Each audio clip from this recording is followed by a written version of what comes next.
লাইনে তো ঢুকছি। আসসালামু আলাইকুম। স্যার, ওয়ালাইকুম আসসালাম আমার রাহমাতুল্লাহ। মনে হয় স্যার টাইমলি আরম্ভ করে দেই, তারপরে হ্যালো, আসসালামু আলাইকুম। ওয়ালাইকুম আসসালাম রাহমাতুল্লাহ। জি, আরম্ভ করে দেন। ওয়ালাইকুম আসসালাম ওয়া রাহমাতুল্লাহি ওয়া বারাকাতুহু। স্ক্রিনটা সরান। স্ক্রিনটা থাকুক স্যার, অসুবিধা নেই। স্ক্রিনটা থাকুক, তাহলে ভালো হবে স্যার। আচ্ছা, ঠিক আছে। স্ক্রিনটা থাকুক স্যার। এখানে আসেন না। আমরা যারা পার্টিসিপেন্ট তারা যদি ক্যামেরাটা বন্ধ করে রাখি তাহলে নেটওয়ার্কে ভালো হবে, সুবিধা হবে। যারা পার্টিসিপেন্টস আছে, অনেকে হয়তো মহিলারা আছে, পর্দার কারণে হলেও আমরা একটু আমাদের ক্যামেরাগুলো বন্ধ করবো। আদার দেন যারা আমরা ক্লাস উপস্থাপনা করছি বা প্রেজেন্ট করছি। আউযু বিল্লাহি মিনাশ শাইতানির রাজিম। বিসমিল্লাহির রহমানির রহিম। নাহমাদুহু ওয়া সাল্লি আলা রাসূলিল কারীম। আম্মা বাদ। সম্মানিত উপস্থিতি, আজকের এই কোরআন মজিদের স্বচ্ছ অনুবাদ পরিচিতির এবং বৈশিষ্ট্য আলোচক doctor Syed Jilani Mahbubur Rahman, air commander, অবসরপ্রাপ্ত, এবং আজকের এই কিতাবের যিনি অনুবাদের প্রধান কাজটা করেছেন তিনি হচ্ছেন ইঞ্জিনিয়ার কাজী রেজাউর রহমান। সকলকে স্বাগতম জানিয়ে আজকের এই অনুষ্ঠানে আমি আরম্ভ করতে চাচ্ছি। আলহামদুলিল্লাহ, মহান রাব্বুল আলামিনের কাছে শুকরিয়া। এই কিতাবের সাথে আমাদের অনেকগুলো ইমোশন জড়িত।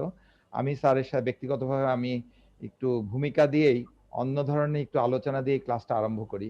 আমি ব্যক্তিগতভাবে কাজী রেজাউর রহমানের সাথে পরিচিত হয়েছে আজকে থেকে প্রায় 22 কি 23 বছর আগে। সম্ভবত এটা ছিল আরো বেশি, 25 বছর। 98 98 না স্যার, 96 অলমোস্ট লাইক 24 বছর আগে ওনার সাথে, 2 যুগ ওনার সাথে আমার পরিচয়। তখন আমরা যখন কোরআনের ক্লাস করতাম তখন স্যার আমাদেরকে লিখে লিখে শীট দিত। তখনও কিন্তু শব্দার্থে কোরআন মজিদ বা ওই যে মতিউর রহমানের কিতাব হয় নাই। স্যারের কাছ থেকে শীট নিয়ে নিয়ে আমরা স্যারের ক্লাসে জয়েন করতাম।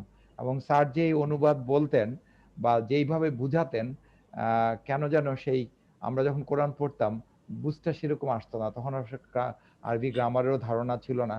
তো আমার শুধু মনে পড়তো ফি জিলজিলালির কোরআনে আহনাফ ইবনে কায়েসের একটা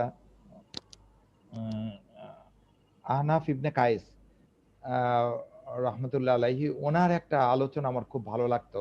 ওইখানে ফি জিলজিলালির কোরআনের যে অনুবাদক, উনি একটা কোরআনের ওইখানে একটা ভূমিকা দিয়েছেন। ভূমিকাতে বলেছেন যে কোরআন, তুমি এই কিতাবটা হচ্ছে যে তুমি এই কথা তোমার কথাই লেখা আছে। তো আমরা কোথাও আমাদেরকে খুঁজে পেতাম না এই কিতাবের নায়ক যে আমি নিজেই বা আমরাই, এই কথাটা আমরা কোথাও যেন কোরআনের সাথে মিলে খুঁজে মিলাতে পারতাম না। আরেকটা কথা খুব মনে পড়তো যে যিনি অনুবাদ করেছেন বা তাফসিরটা করেছেন সৈয়দ কুতুবের, সেই কথাটা খুব মনে পড়তো যে উনি বলতেন যে আমার মায়ের সেই কোরআন কোথায়, যে দেখতাম যে মা কোরআন পড়তো আর চোখ দিয়ে টপ টপ করে পানি পড়তো পর্দার এই পার থেকে, আমি দেখতাম। আমি যখন পরে বড় হয়ে মাদ্রাসায় পড়লাম, কোরআনের তাফসিরের ক্লাসে গেলাম, কিন্তু আমার মায়ের সেই কোরআনটা আর খুঁজে পেলাম না। যে কোরআনটা আমাকে আমার মাকে কাঁদাতো, কিন্তু সেই কোরআনটা আমাকে কাঁদাতে পারছে না, আমি নিজে কোরআনের ছাত্র হয়েও। তো আমাদের কাছেও মনে হয়েছে যে রোজা রহমান স্যারের ক্লাসগুলোতে যে আমরা যেভাবে আবেগ আপ্লুত হয়েছি কোরআনের সাথে, কখনো যেভাবে একাত্মতা হয়েছে, সেই একাত্মতাটা আর খুঁজে পাচ্ছি না আমাদের গতানুগতিক বাংলা ভাষার অনুবাদে। আপনারা হয়তো জানেন যে একটা সময় প্রায় 200 বছর বাংলা ভাষা কোনো অনুবাদ হয়নি, কারণ কোরআনের কোনো অনুবাদ সম্ভব না। একটা হিউম্যান কম্পোজিশন কে, একটা একটা হিউম্যান কম্পোজিশন কে একটা সুন্দর করে অনুবাদ করা যায় না। সেখানে কোরআনের মতো এরকম একটা শ্রেষ্ঠ গ্রন্থের অনুবাদ করাটা এটা চারটিখানি কথা না।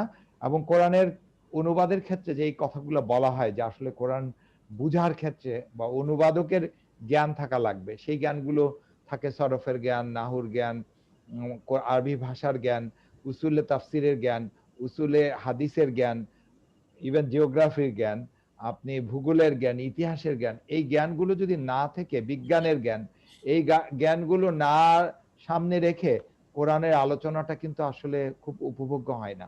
যাই হোক, আজকে আমরা আমাদের এই আলোচনায় আপনাদেরকে আমি একটু ক্যামেরাটা অন করে আপনাদের কোরআনের সাথে এর হয়তো পরিচয় করা দিবে, তারপর আমি বলবো। এই কিতাবটা দেখতে পাচ্ছেন খুব সুন্দর এবং সুন্দরভাবে উপস্থাপন করা হয়েছে একটা কিতাব। বাংলাদেশে এত ভালো মাপের কোরআন খুব হাতে গোনা কয়েকটা কিতাবের মধ্যে একটা কিতাব। আমার ভালো লেগেছে যে এই কিতাবটা ইন্দো পাক সাবকন্টিনেন্টাল ফ্রন্ট গুলোতে ব্যবহার করা হয়েছে এবং কলকাতা ছাপাটা অ্যাভয়েড করা হয়েছে। আমি ভেবেছিলাম যে আবার স্যার কলকাতা ছাপা দিয়ে দেয় কিনা। কলকাতা ছাপাটা দেখতেও ভালো লাগে না এবং এটা পৃথিবীর অন্য কোনো কিতাবের সাথেও এটা যায় না। তো সেদিক থেকে আমার মনে হয় যে স্যার এই যে প্রিন্টটা করেছেন, আলহামদুলিল্লাহ, আল্লাহর কাছে অশেষ শুকরিয়া যে আল্লাহ সুবহানাহু ওয়া তাআলা আমাদেরকে এরকম একটা সুন্দর অনুবাদ আমাদের হাতে দিয়েছে। আমরা আবারও বলবো কোনো অনুবাদই স্বয়ংসম্পূর্ণ কোনো অনুবাদ না। প্রত্যেকটা অনুবাদেরই কিছু সীমাবদ্ধতা থাকে, হয়তো এখানেও কিছু থাকবে এবং পরবর্তী সময়ে এখানে ভাষাটাকে সাধু ভাষা রাখা হয়েছে, ইচ্ছা করে হয়তোবা প্রাতিষ্ঠানিক ভাষা হিসাবে সাধু ভাষা রাখা হয়েছে। আমার ব্যক্তিগতভাবে মনে হয়েছে যে চলিত ভাষা হলে হয়তোবা আরো বেশি বোধগম্য হতো। তো যাই হোক, এখানে যারা এটার সাথে জড়িত সবাই অত্যন্ত ভালো মাপের আলেম। এখানে আমার মতো মানুষের এটা সমালোচনা করার মতো ক্ষমতা আমার নাই। তো সেই ক্ষেত্রে যেই বৈশিষ্ট্যগুলো আছে সেই বৈশিষ্ট্যগুলো নিয়ে বিস্তারিত আলোচনা করবেন ইয়ার কমোডোর অবসরপ্রাপ্ত ডক্টর সৈয়দ জিলানী মাহবুবুর রহমান। প্রাথমিক পর্যায়ে উনি এই বইটা সম্পর্কে একটা বিস্তারিত ধারণা আপনাদেরকে দিবেন এবং প্রেক্ষাপটটাও আলোচনা করবেন যে কোন প্রেক্ষাপটে কিভাবে এইটার সাথে সম্পৃক্ত হয়েছে। উনি প্রথম থেকেই এই কিতাবটি অনুবাদের ক্ষেত্রে এবং কোরআনে এই স্বচ্ছ অনুবাদের ক্ষেত্রে উনি সম্পৃক্ত ছিলেন এবং উনি এটা আদ্যপন্দ জানেন। তার সাথে আমার ব্যক্তিগতভাবে মোশাররফ ভাই এখানে আছেন কিনা জানি না, অত্যন্ত পরিশ্রমী একজন মানুষ যিনি আমাদেরকে এই কাজগুলো করে দিয়েছেন। অসংখ্য ধন্যবাদ। একাডেমি অফ কোরআন স্টাডিজ এর পক্ষ থেকে আমি বলবো যে স্যার যেই দামে রাখে আমরা will not take any profit. যদিও আমরা একাডেমি অফ কোরআন স্টাডিজ এর পাবলিকেশনে আমরা একটা প্রফিট রাখি, কারণ আমাদের মানে চলার জন্য এটা দরকার হয়। আর আপনারা তো জানেন যে একাডেমি অফ কোরআন স্টাডিজ এর এই প্ল্যাটফর্ম থেকে ডেইলি আমরা প্রায় 45টা ক্লাস আমরা চালাই, প্রায় সপ্তাহে 90টা ক্লাস আমাদের চলে এবং প্রায় আলহামদুলিল্লাহ দিনে সকাল থেকে 6টা থেকে আরম্ভ করে রাত 10টা পর্যন্ত আমাদের এই প্ল্যাটফর্মটা ওপেন থাকে। প্রায় 6টা জুমে আমাদের সাথে আমরা স্টুডেন্টদেরকে কোরআন বুঝার কাজের সাথে জড়িত। ব্যক্তিগতভাবে আমি স্যারের ছাত্র বলেন, অনুসারী বলেন বা খাদেম বলেন, আমি সেভাবেই জড়িত ছিলাম। তারপরে একটা পর্যায়ে আমার মনে হয়েছে যে আসলে রেজাউর রহমান স্যার তো প্রত্যেকটা মানুষ একদিন দুনিয়া থেকে চলে যাবে, কিন্তু একটা বিকল্প ব্যবস্থাপনা থাকতে হবে। আলহামদুলিল্লাহ আমরা যারা এই কোরআনের খেদমতে নিয়োজিত আছি অধিকাংশই স্যারের ছাত্র বা স্যারের সহযোগী। আমরা প্রথমে আমি আল্লাহ সুবহানাহু ওয়া তাআলার কাছে শুকরিয়া জ্ঞাপন করছি যে স্যারের জীবদ্দশায় এই কিতাবটা বের হয়েছে এবং স্যার নিজে এটা পাবলিশ করতে পেরেছেন। এটা মহান রাব্বুল আলামিনের কাছে অশেষ শুকরিয়া এবং আমি ব্যক্তিগতভাবে দোয়া করি আল্লাহ যেন ওনাকে দীর্ঘ আয়ু দেন, ওনাকে আমাদের জন্য আরো খেদমত করার তৌফিক দেন এবং এই কিতাবে যাতে আরো যদি কোনো পরিমার্জন সংশোধন প্রয়োজন হয়, আমার মনে হয় যারা এখানে আপনারা উপস্থিত আছেন আপনাদের মতামতগুলো আমাদেরকে জানাবেন বা স্যারকে জানাবেন। ইনশাল্লাহ এর পরবর্তী এডিশনগুলোতে ইনশাল্লাহ যেসব লিমিটেশন বা সীমাবদ্ধতা থাকবে আমরা চেষ্টা করবো এই সীমাবদ্ধতা থেকে কোরআনটাকে বের করে নিয়ে আসতে, এই কিতাবকে। আমরা এই কোরআন মজিদের আপনাদের সহযোগিতা কামনা করছি যাতে এটা মানুষের কাছে যায়। আমি এই পর্যায়ের কথা না বাড়িয়ে ইয়ার কমোডোর অবসরপ্রাপ্ত ডক্টর সৈয়দ জিলানী মাহবুব স্যারকে অনুরোধ করছি স্যার যেন আজকে ওনার আলোচনা পেশ করেন। জি, আলহামদুলিল্লাহ। মেজর কামরুল হাসানকে আমি অসংখ্য ধন্যবাদ জানাই তার ইন্ট্রোডাকশনের জন্য। আলহামদুলিল্লাহ, আপনারা আজকে যারা উপস্থিত হয়েছেন সবাইকে ধন্যবাদ জানিয়ে আজকে আমার বক্তব্য আমি শুরু করছি। বিসমিল্লাহির রহমানির রহিম। ইন্নাল হামদুলিল্লাহ নাহমাদুহু ওয়া নাস্তাঈনুহু ওয়া নাস্তাগফিরুহু ওয়া নাউযু বিল্লাহি মিন শুরুরি আনফুসিনা ওয়া মিন সাইয়্যাতি আ'মালিনা। মান ইয়াহদিহিল্লাহু ফালা মুদিল্লা লাহু ওয়া মান ইউদ্লিল ফালা হাদিয়া লাহু।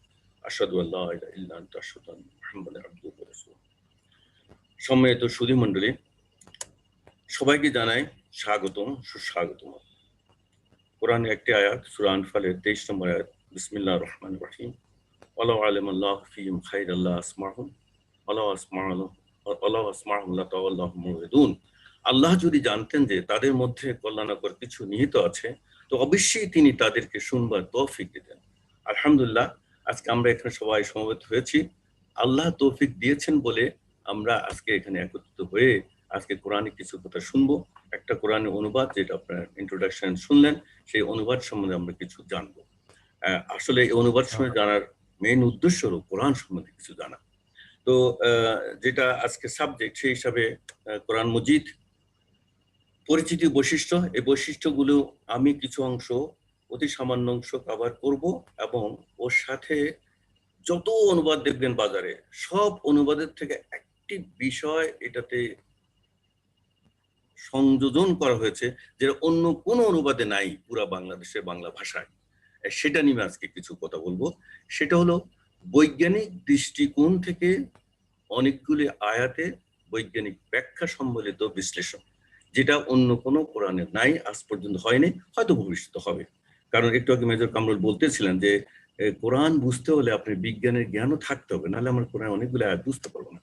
তো এই সম্বন্ধে স্বচ্ছ অনুবাদের সংক্ষিপ্ত পরিচয়ের মধ্যে আমি ডক্টর সৈয়দ জিলানী মাহবুব কথা বলবো, এবং আমার পরপরে যিনি এই অনুবাদের সাথে সংশ্লিষ্ট, যা ইনিশিয়েটিভ, যার লিডারশিপে এই অনুবাদ হয়েছে, ইঞ্জিনিয়ার কাজী রাজাউর রহমান, প্রাক্তন মেম্বার বাংলাদেশ টিএনটি বোর্ড, এবং তিনি সভাপতি study Al Quran to understand. কাজে উনি সম্পাদক মন্ডলীর, আমাদের যে সম্পাদক মন্ডলী ছিল তার মধ্যে উনি প্রধান ছিলেন, এবং ওনার দ্বারাই এই অনুবাদ হয়েছে। তো আমার বিষয় হলো কোরআন মজিদ স্বচ্ছ অনুবাদের কতিপয় অনন্য বৈশিষ্ট্য। এই অনন্য বৈশিষ্ট্য আমি মাত্র 3টি বৈশিষ্ট্য নিয়েছি, সবগুলি বৈশিষ্ট্য কেটে 1 নম্বর বৈশিষ্ট্য আমি কভার করতে চেষ্টা করেছি। অর্থ অনুধাবনের লক্ষ্যে কিছু উদ্যোগতা ব্র্যাকেটে প্রদান এবং প্রয়োজনে অনতি দীর্ঘ টিকা প্রদান। এটা না হলে আপনার কোরআনে যখন বাংলা অনুবাদ পড়তে যাবেন, অনেকের কাছ থেকে আমি রিপোর্ট পেয়েছি, খাপ ছাড়া মনে হয়, কেন যেন মনে হয় মিলাতে পারছে না বাংলার সাথে আরবিটা। সেই জন্যই আমাদেরকে জানতে হবে যে যদি আমি কিছু উদ্যোগতা ব্র্যাকেটে প্রদান করি, তাহলে আপনি পড়তে বুঝতে অনেক সুবিধা হয়। সেই জন্য সেই ব্র্যাকেটে প্রদান করে হয়েছে, এবং প্রয়োজনে অনতিদীর্ঘ একটি নোট দেওয়া হয়েছে। বিশেষ আয়াতের মর্ম অনুধাবনের জন্য, বিশেষ আয়াতের মর্ম অনুধাবনের জন্য তৎসম্পর্কে অন্যান্য আয়াতের সূত্র প্রদান। অর্থাৎ একই সাবজেক্টে একই কথা আল্লাহ পাক বিভিন্ন জায়গায় বিভিন্ন আয়াত বলেছেন, সেটা সূত্রগুলি প্রদান করেছে। এটা একটা অনন্য বৈশিষ্ট্য। এবং সবচেয়ে ইম্পর্টেন্ট যেটা, আল কোরআনের বিজ্ঞান ভিত্তিক আয়াতের প্রেক্ষাপটে নব বৈজ্ঞানিক আবিষ্কারের ব্যাখ্যা প্রদান। 2020 সালে মাত্র 2 সপ্তাহ আগে যে নোবেল প্রাইজ পেয়েছে পৃথিবীর বৈজ্ঞানিকরা, সেই কথা আল্লাহ পাক 1400 বছর আগে আমাদের বলে গেছেন পবিত্র কোরআনে। এইগুলি যদি আমরা না বুঝি, তাহলে বুঝতে পারবো না কোরআনের মাহাত্ম্য কত, আল্লাহর এই কিতাব কত বড় মাহাত্ম্যপূর্ণ, কত বড় বৈজ্ঞানিক একটা গ্রন্থ, আমি বুঝতেই পারবো না। এই সেদিনে নোবেল প্রাইজ পেল সেই বৈজ্ঞানিক, এই কোরআনের একটা আয়াতের সেটার সাথে সম্পৃক্ত, এবং সেটা জানতো মানুষ মাত্র কয়েকদিন আগে, বাট আল্লাহ পাক 1400-1450 বছর আগে আমরা জানিয়ে দিয়েছে। আমরা দেখবো ইনশাআল্লাহ। তো কাজে আপনার যেটা দেখছেন কোরআন মজিদ স্বচ্ছ অনুবাদ নামটা আমি দিয়েছি। আমার মেইন হলো আপনারা দেখেন বিজ্ঞান ভিত্তিক ব্যাখ্যা সম্বলিত, বিজ্ঞান ভিত্তিক ব্যাখ্যা সম্বলিত, যেটা কোনো কোরআনের অনুবাদে আজ পর্যন্ত লিখতে পারেনি এবং লিখে নেই বা করেও নেই। যেমন অনেকে বলে বাংলা একাডেমি কোরআন মজিদ কোরআনের অনুবাদ সবচেয়ে ভালো, কিন্তু ওখানে বিজ্ঞান ভিত্তিক কোনো আলোচনা নেই। কাজে ওটার থেকেই আমাদের এই কোরআন মজিদকে ইমপ্রুভ করা হয়েছে। কাজে আমরা মনে করব যদি বাংলার যদি ওই কোরআনটা সবচেয়ে ভালো হয়, তাহলে এটা ভালো না হলে এর থেকে ভালো, বিকজ বিজ্ঞান ভিত্তিক ব্যাখ্যাগুলি এখানে সম্বলিত হয়েছে, যেটা ওটাতে নেই। লক্ষণীয় যে প্রায় সকল বাংলা বা ইংরেজি অনুবাদে কোনো কোনো ক্ষেত্রে যথাযথ শব্দ চয়নের অভাবে একদিকে যেমন ভাষায় স্বচ্ছতা লুপ্ত হইয়াছে, অন্যদিকে কিছু কিছু ক্ষেত্রে অনাকাঙ্ক্ষিত অর্থের অস্বচ্ছতার সৃষ্টি হয়। অনাকাঙ্ক্ষিত, কেউ ইচ্ছা করে অস্বচ্ছ করে না, কেউ ইচ্ছা করে ভুল করে না, অনাকাঙ্ক্ষিত ভাবে কিছু অস্বচ্ছতার সৃষ্টি হয়। এবং আমরা জানি একই শব্দের একাধিক অর্থ হইতে পারে, এটা যারা কোরআনে ক্লাস করে, গ্রামার ক্লাস করে, একিউসের ক্লাস সবাই জানে। আয়াতের বক্তব্যের প্রেক্ষিতে যথাযথ অর্থ প্রয়োগের অপারগতা অথবা অর্থের উপলব্ধিগত পার্থক্যের কারণে এই অস্বচ্ছতার সৃষ্টি হয়। কাজে আমি কোন কোরআন পড়তে গেলে, বুঝতে গেলে যখন দেখি কিছু অস্বচ্ছ লাগছে, মিলাতে পারছি না, তাহলে একই শব্দের একাধিক অর্থ হইতে পারে। কোন অর্থটা আপনি ব্যবহার করবেন কোন জায়গায়, এটা ইজ ভেরি ইম্পর্টেন্ট। তাই যথাযথ শব্দ চয়নের মাধ্যমে প্রচলিত অনুবাদে অস্বচ্ছতার সম্ভাব্য নিরসন করাই ছিল আমাদের এই কোরআনের মেইন উদ্দেশ্য, এবং আমরা চেষ্টা করেছি যতটুকু পেরেছি। আল্লাহ সাহায্য করলে আমরা আরো ভবিষ্যতে আরো ভালো করবো ইনশাআল্লাহ। তো আমি প্রথমে শুরু করেছি বিসমিল্লাহ গলত। বিসমিল্লাহ গলত কেন বলছি আপনারা দেখেন, প্রচলিত অনুবাদে আছে বিসমিল্লাহির রহমানির রহিম আলহামদুলিল্লাহি রাব্বিল আলামিন, 1 নম্বর আয়াত। এটাই প্রচলিত অনুবাদের গলত। অনুবাদে গলত, প্রচলিত কোরআনে গলত, কারণ এটাতে 6 নম্বর আয়াতে এসে উনি 2 ভাগ করে 6 এবং 7 বানিয়েছে। আসলে 7টি আয়াত হবে, এবং আলহামদুলিল্লাহ প্রথম আয়াত না, প্রথম আয়াত হলো বিসমিল্লাহির রহমানির রহিম। আপনি দেখেন আমরা স্বচ্ছ অনুবাদ দেখিয়েছি, এবং আলহামদুলিল্লাহ রাব্বিল আলামিন দ্বিতীয় আয়াত। এটা বিসমিল্লাহ গলত। কাজে আমরা যদি প্রথমে একদম কোরআন পড়ে প্রথম খুলেই যখন সূরা ফাতিহা পড়বো আর যদি দেখবো বিসমিল্লাহির রহমানির রহিম 1 নম্বর আয়াত না দিয়ে আলহামদুলিল্লাহ 1 নম্বর আয়াত দিয়ে, তখন আমাদের মনে একটু অস্বচ্ছতা আসবে। আল্লাহ 7টি আয়াত বলেছে, আমরা কি করে ওটাকে 6টি আয়াত বানিয়ে ফেলছি। তো কাজেই এটা দিয়ে আমরা শুরু করেছি স্বচ্ছ অনুবাদে সূরা ফাতিহা। তো এখানে দেখুন প্রচলিত অনুবাদে যেটা আছে আর আমাদের স্বচ্ছ অনুবাদে যেটা আছে, লাস্ট আয়াতটা যেটা 7 নম্বর আয়াতে বিসমিল্লাহির রহমানির রহিম সিরাতাল্লাযীনা আন'আমতা আলাইহিম গায়রিল মাগদুবি আলাইহিম ওয়ালাদ-দাল্লিন। এটা দেখেন অস্বচ্ছতা কোথায়, আপনি একটু চিন্তা করলে পাবেন, একটু সূক্ষ্মভাবে চিন্তা করতে হবে। তাহাদের পথ যাহাদিদিকে তুমি অনুগ্রহ দান করিয়াছ, তাহাদের পথ নহে যাহারা ক্রোধনিপীড়িত পথভ্রষ্ট। আপনার অনুবাদে ঠিক আছে, কিন্তু অস্বচ্ছতা কোথায়? এখানে 2টি পথ ইন্ডিকেট করে যখন পড়বেন। তাহাদের পথ তুমি যাদের অনুগ্রহ করিয়াছে, তাহাদের পথ নয় যারা ক্রোধ দিব পথভ্রষ্ট, আরেকটা পথ। 2টা পথ, কিন্তু আপনি প্রথম থেকে বলে সিরাতাল্লাযীনা আন'আমতা আলাইহিম, একটা সিরাত। সেই সিরাতটা কোনটা? স্বচ্ছ অনুবাদে আমরা দেখি কিভাবে স্বচ্ছতা এনেছি। তাহাদের পথে যাহাদিকে তুমি অনুগ্রহ করিয়াছ, যাহারা ক্রোধনিপীড়িত নয় ও পথভ্রষ্ট নয়। একটু সূক্ষ্মভাবে চিন্তা করে দেখেন, ওখানে প্রচলিত অনুবাদ 2টা পথ দেখাচ্ছে, কিন্তু আমরা একটা পথের অনুসারী হতে চাই, তাহলে অনুবাদটা একটু অস্বচ্ছ রয়ে গেল। এই অস্বচ্ছতার জন্য আমরা স্বচ্ছতা আনতে চেষ্টা করেছি, এবং স্বচ্ছ অনুবাদ দেখছেন একটাই পথ, যেই পথে তুমি অনুগ্রহ করিয়াছ এবং যাহারা ক্রোধনিপীড়িত নয় ও পথভ্রষ্ট নয়। এইভাবে সূক্ষ্ম সূক্ষ্ম স্বচ্ছতার মাধ্যমে আমরা উন্নতি আনতে চেষ্টা করেছি। তো আসুন এবার প্রচলিত অনুবাদে ও আমাদের অস্বচ্ছতার নমুনা প্রথম নমুনাটা আমি দেখাচ্ছি। ফামান শাহিদা মিনকুমুশ শাহরা ফালিয়াসুমহু। এটার বাংলা অনুবাদ প্রচলিত অনুবাদ কি আছে? তোমাদের মধ্যে যে ব্যক্তি এ মাস পাবে সেই জন্য রোজা রাখে। কারণ আপনি যদি নিউট্রালি পড়েন, অনুবাদ পড়েন, তখন আপনি বলুন তোমাদের মধ্যে যে ব্যক্তি এ মাস পাবে, কিভাবে পাবে? কিভাবে পাবে? মাসটা পাবে কিভাবে? এটা অস্বচ্ছ রয়ে গেল। এই পাওয়াটা যে মাস পাবে সে রোজা রাখবে, পাবে কিভাবে? কি দেখে পাবে, না শুনে পাবে, নাকি অন্যদের কাছ থেকে সাক্ষী নিয়ে পাবে? কিছুই বলা হয়নি। এই অস্বচ্ছতা আমরা স্বচ্ছতার আনতে চেষ্টা করেছি এইভাবে যে তোমাদের মধ্যে যে কেউ এই মাস শুরু হওয়া এর সাক্ষ্য পাবে, এই মাসটা শুরু হবে এর সাক্ষ্য পাবে, সে যেন সিয়াম পালন করে। তাহলে পাবে, মাসটা কিভাবে পাবে? এখানে স্বচ্ছতার মাধ্যমে বলেছে কিভাবে পাবে। এই মাস যে শুরু হয়েছে তার সাক্ষ্য পাবে, সেই জন্য সিয়াম পালন করে। তার একদম স্পষ্ট। কাজে অস্বচ্ছতার জন্য আমাদের মধ্যে, আমাদের সমাজে এই অনুবাদের জন্য একটা বিভ্রান্তিকর অবস্থার মধ্যে আমরা আছি। আল্লাহ আমাদের মধ্যে মুক্ত দিবেন, যেদিন করবেন আমরা ইনশাআল্লাহ মুক্ত পাবো। এই আয়াতটার সাথে দেখুন একটা হাদিসের অস্বচ্ছ অনুবাদে ভুল কিরকম? হাদিসটা হলো সুমু লিরুয়াতিহি ও আফতিরু লিরুয়াতিহি। সহিহ হাদিসের বাংলা অনুবাদে ভুল থাকা, চাঁদ দেখে রোজা রাখা ও ঈদ করা। চাঁদ দেখে রোজা রাখো, চাঁদ দেখে ঈদ করো। এটা সম্পূর্ণ ভুল অনুবাদ। এটা সম্পূর্ণ ভুল অনুবাদ। শুদ্ধ অনুবাদ হবে নতুন চাঁদ দেখার ভিত্তিতে রোজা রাখা ও ঈদ করা সঠিক। অর্থাৎ সুমু লিরুয়াতিহি সঠিক বাংলা অনুবাদ হবে নতুন চাঁদ দেখার ভিত্তিতে তোমরা রোজা রাখো এবং নতুন চাঁদ দেখার ভিত্তিতে তোমরা রোজা ছাড়ো। এই যে বাংলা অনুবাদে একটু ভুল হয়ে গেল, এই ভুলের জন্য কিন্তু আমরা খেসারত দিয়ে যাচ্ছি এবং আমাদের পুরা জাতি একটা দ্বিধাবিভক্ত অবস্থায় আছে। আল্লাহ আমাদের ওই দিন মুক্ত করে আমরা ইনশাআল্লাহ মুক্ত হতে পারবো। প্রচলিত অনুবাদে স্বচ্ছ অনুবাদে কতিপয় নমুনার দ্বিতীয় নমুনা আমরা আনছি আপনাদের সামনে। ওয়ান তাসুমু খায়রুল লাকুম ইন কুনতুম তা'লামুন। এটা রমাদানের সিয়ামের আয়াতের শেষ অংশ। ওয়ান তাসুমু খায়রুল লাকুম ইন কুনতুম তা'লামুন। এটার প্রচলিত অনুবাদে আছে তোমরা যদি বুঝে থাকো তবে রোজা রাখাই তোমাদের জন্য কল্যাণকর। সুন্দর, কোনো অসুবিধা নেই। কিন্তু আমরা স্বচ্ছতা আনতে কিভাবে চেষ্টা করেছি, আর সিয়াম পালন করাই তোমাদের জন্য অধিকতর কল্যাণপ্রসূ যদি তোমরা জানতে।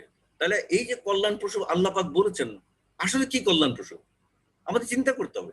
আল্লাহ বলছে কল্যাণপ্রসূ, কিভাবে কল্যাণপ্রসূ? আমি রোজা রেখে তো অস্বস্তি বোধ করতেছি, আমি খিদা লাগছে বেশি, আমি মনে হচ্ছে খারাপ লাগতেছে, তাহলে আল্লাহ কেন বললো অধিকতর কল্যাণপ্রসূ? এটাই হলো এখানে বিজ্ঞানের কথা আসলে মধ্যে। সেটা আমরা একটা নোটের মাধ্যমে দিয়েছি। সিয়াম পালন স্বাস্থ্যগত ও নৈতিকভাবে অতি কল্যাণকর, যাহা চিকিৎসা বিজ্ঞান গবেষণা ও বাস্তব প্রয়োগের মাধ্যমে সম্প্রতি আমাদের সামনে তুলে ধরেছেন, সম্প্রতি প্রতিষ্ঠিত করে আছে। ইহা অটোফেজি মেকানিজম। এই অটোফেজি মেকানিজম কি আমরা এই নোটের মধ্যে স্পষ্ট করেছি, দেহের বিশেষ প্রক্রিয়া যাহা নূতন ও সুস্থ কোষ তৈরির লক্ষ্যে নষ্ট ও ক্ষতিগ্রস্ত কোষ অপসারণ করে, এর দ্বারা প্রমিত। এই যে আল্লাহ পাক বলছেন এটা আমাদের জন্য কল্যাণকর, কত কল্যাণকর দেখেন। 2016 সালে এই কল্যাণ জিনিসটা বের করতে গিয়ে Japanese scientist Yoshinori Ohsumi won the Nobel prize in medicine 2016। দেখেন আল্লাহ বলছে কল্যাণকর, সেই কল্যাণ কত বিশেষভাবে কল্যাণকর, সেইটার উপর গবেষণা করে জাপানিজ সায়েন্টিস্টরা নোবেল প্রাইজ নিয়ে গেল। তো কাজেই এই কোরআনে এই আয়াতটা যদি আমরা বুঝতাম এবং জানতাম, তাহলে আমরা অনেক কিছু আগে থেকেই জেনে ফেলতে পারতাম। জাপানিজ একটা অমুসলিম নোবেল প্রাইজ নিয়ে যেতে পারতো না। মুসলমানদের জন্য আল্লাহ পাকে শুকর নাজিল করেছেন। আমরা কোরআন থেকে দূরে সরে গেছি বলে আমরা অনেক কিছুতে বঞ্চিত হয়ে যাচ্ছি। আল্লাহ আমাদের কোরআনের সাথে সম্পৃক্ত করার চেষ্টা করুন। কাজে কোরআন ও বিজ্ঞান দিয়ে আমরা যেটা বললাম, কি জন্য আমি বিজ্ঞানের আয়াতগুলি আজকে আপনাদের সামনে উপস্থিত করছি, কারণ আপনি যদি কোরআন পড়তে পড়তে বিজ্ঞান যাবেন এবং কোরআনে বিজ্ঞানের সব কথা লেখা আছে যদি আপনি জানেন, তাহলে বিজ্ঞান আমাদের ইমানকে দৃঢ় করবে। আমি তখন বুঝতে পারবো আল্লাহ আকবার, আল্লাহ সারা পৃথিবী সমস্ত ইউনিভার্সের সৃষ্টিকর্তা, এবং উনি বিজ্ঞান আমার সব কথা কোরআনে বলে গেছে। আর আপনি যদি বিজ্ঞান জানেন, তাহলে বিজ্ঞান আপনার ইমানকে দৃঢ় করবে। বিজ্ঞান কোরআনের নির্ভুলতা প্রমাণ করে। যত দেখবেন আপনি বিজ্ঞানের আবিষ্কার এবং কোরআন সেই নির্ভুলতা প্রমাণ করেই যাচ্ছে। সাধারণ মুসলমানদের ইমান দৃঢ় হয় যখন দেখবে কোরআনের মধ্যে আল্লাহ যা বলছে আসলে প্র্যাকটিক্যালি বিজ্ঞানে তাই পাওয়া যাচ্ছে, এদের তাদের ইমান দৃঢ় হয়। সাধারণ জ্ঞানের আয়াত বোঝা ব্যাখ্যা করা সহজ করে। যদি আমি বিজ্ঞান সম্বন্ধে জানতে পারি, তাহলে সাধারণ আয়াতগুলি আমি বুঝতে পারবো এবং ব্যাখ্যা করতে পারবো। কাজেই বিজ্ঞান কোরআন বুঝা ব্যাখ্যা করাও মেনে নেওয়া সহজ করে। এই জন্যই বৈজ্ঞানিক দৃষ্টিকোণ থেকে আপনার কোরআনের কথাগুলি বুঝতে চেষ্টা করতে হবে। কারণ অনেকের হিসাব মতে 1/8 অফ হোল কোরআন ইজ বিজ্ঞান, অনেক বলে 1/6। কাজে প্রত্যেক 6 আয়াতের পরে যে আয়াতটা এভারেজ বৈজ্ঞানিক আয়াত, কাজে আপনি বিজ্ঞান সম্বন্ধে জানতে হবে, জানতে চেষ্টা করতে হবে। সেই জন্য আমরা এই স্বচ্ছ অনুবাদে প্রত্যেকটা বৈজ্ঞানিক আয়াতের আমরা একটা বৈজ্ঞানিক নোট দিয়েছি, নোট দিতে চেষ্টা করছি। সবগুলো তো হয় না, ভবিষ্যতে আরো হবে, বাট এই পর্যন্ত যা পেয়েছি আমরা দিতে চেষ্টা করছি আলহামদুলিল্লাহ। কাজে এই বিজ্ঞানের মাধ্যমে যদি আপনি কোরআন পড়েন, আপনার ইমান যা আছে তাতে আরো বেশি দৃঢ় হবে ইনশাআল্লাহ। কেননা আল্লাহ পাক পবিত্র কোরআনে বলেছেন, সানুরিহিম আয়াতিনা ফিল আফাক ওয়া ফি আনফুসিহিম হাত্তা ইয়াতাবায়্যানা লাহুম আন্নাহুল হক। শীঘ্রই পরোক্ষভাবে আমরা তাদেরকে দিগন্তে এবং নিজেদের শরীরের মধ্যে থাকা আমাদের নিদর্শনাবলী উদাহরণ দেখাতে থাকবো, যতক্ষণ না তাদের নিকট সুস্পষ্ট হয়ে উঠবে যে তা কোরআনের সকল বক্তব্য কত সত্য। আল্লাহ পাক নিজেই বলছে, যত দিন যাবে, যত বৈজ্ঞানিক আবিষ্কার হবে, ততই বুঝতে পারবে কোরআন কত সত্য। আলহামদুলিল্লাহ। এবং আমরা সেটা দেখতে পাচ্ছি, যারা বৈজ্ঞানিক জ্ঞান নিয়ে কোরআন পড়েন তারা আমরা অবশ্যই দেখতে পাচ্ছি, বুঝতে পারছি। নমুনা 3, ওয়ালা আসগারা মিন যালিকা ওয়ালা আকবারা ইল্লা ফি কিতাবিন মুবিন। প্রচলিত অনুবাদে যেটা আছে আমরা দেখতে পাচ্ছি, প্রচলিত আছে, প্রচলিত আছে না জমিনে না আসমানে, না জমিনে না আসমানে, আর না কোনো বস্তু তা হতে ক্ষুদ্রতর না তা হতে বৃহত্তর। ওয়ালা আসগারু মিন যালিকা ওয়ালা আকবারা ইল্লা ফি কিতাবিন মুবিন। আমরা স্বচ্ছ অনুবাদে একটি নোটের মাধ্যমে এটা স্পষ্ট করতে চেষ্টা করেছি।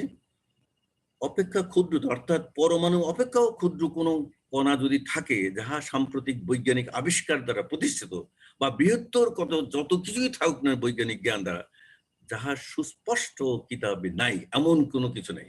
অর্থাৎ আল্লাহ পাক যত ছোট জিনিস আমরা চিন্তা করি, তার থেকে ছোট জিনিস যা আছে পবিত্র কিতাবে আছে।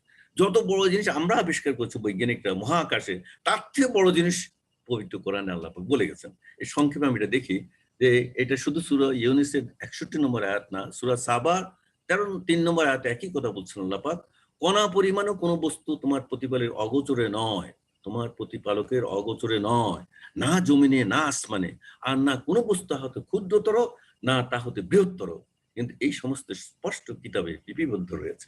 আমরা এখন দেখবে আমরা ছোট্ট দিয়ে কণা দিয়ে ছোট দিয়ে কত ছোট যেতে পারি এবং আমরা লাস্টে কত ছোট পাই। এই ধরনের এক মানুষের চোখের পিপল আইরিস, এবং এর থেকে আরো ছোট হলো রেটিনা পিপল, এবং তার থেকে আরো ছোট গেলে 1 মিলিমিটার স্কেলে আমরা পাবো pupil and retina of the eye. তারপর পাবো ব্লাড সেল, ওই রেটিনার ভিতরে ব্লাডের যে সেলগুলো গেছে, ব্লাডের লাইন গেছে, আর্টারির মধ্যে পাবো blood cell, white blood cell, red blood cell.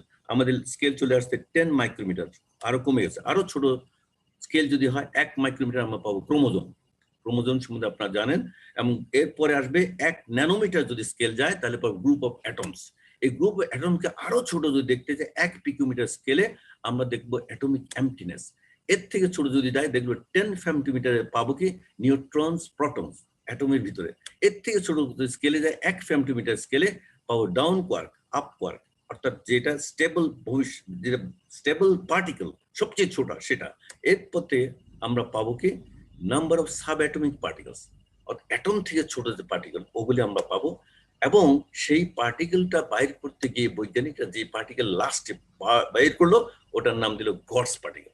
কারণ আল্লাহ পাক এই আয়াতে বলে দিয়েছে তোমরা যত ছোট জিনিস আবিষ্কার করো তার থেকে ছোট জিনিস কিন্তু আমরা পবিত্র কোরআন লিখে দিয়েছে, পবিত্র গ্রন্থে লিখে দিয়েছে। কাজে এই যে সবচেয়ে ছোট যে কণাটা বের করলো এটা হলো সো কল্ড গড পার্টিকেল, ওয়াজ প্রপোজ 1960-তে যেটা বৈজ্ঞানিকরা আবিষ্কার করলো পিটার হিগস, সেটা আল্লাহ পাক এই আয়াতের মাধ্যমে বহু আগে আমাদের বলে দিল যত ছোট জিনিসই যাও না কেন তোমরা ফাইনালি এটা আল্লাহ পাকের কোন অগোচরে কিছুই নেই, তার থেকে ছোট জিনিসই আল্লাহ পাকে জানা। এই জন্য এই পার্টিকেলের নাম দিয়েছে গডস পার্টিকেল।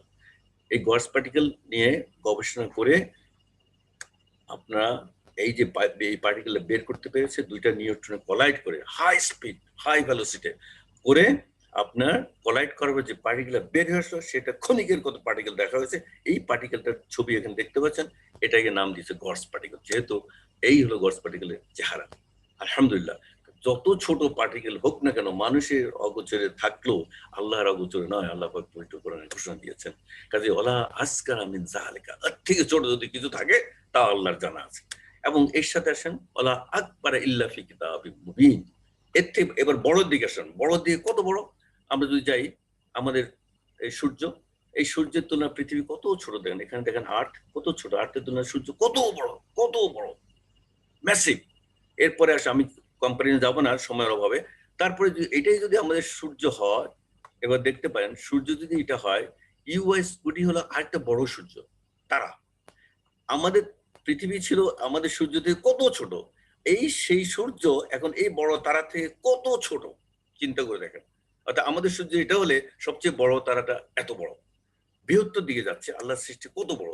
আর্কতুরাস, এই যদি আর্কতুরাস হয়, আমার পৃথিবী একটা ডট, আমাদের সূর্য, এর থেকে এই আর্কতুরাস তারাটা কত বড়, এবং এর থেকে বড়টাই হলো ইউএস-কুডি, সবচেয়ে বড় তারা।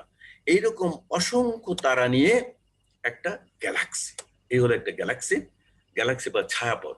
এই ছায়াপথে কোরআনে বিভিন্ন জায়গায় আসছে। আমরা যদি গ্যালাক্সি সম্বন্ধে না বুঝি তাহলে কোরআনে অনেকগুলি আয়াত আছে যে ছায়াপথ সম্বন্ধে বলছে, আমাদের জানতে হবে, বুঝতে হবে। এই ছায়াপথের মধ্যে তারার সংখ্যা, তারা মানে কি ওই যে ইউএস-কুডি দেখালাম আর পৃথিবী আমাদের সূর্য দেখালাম, এরকম তারা, এই তারার সংখ্যা হলো 100 লক্ষ কোটি।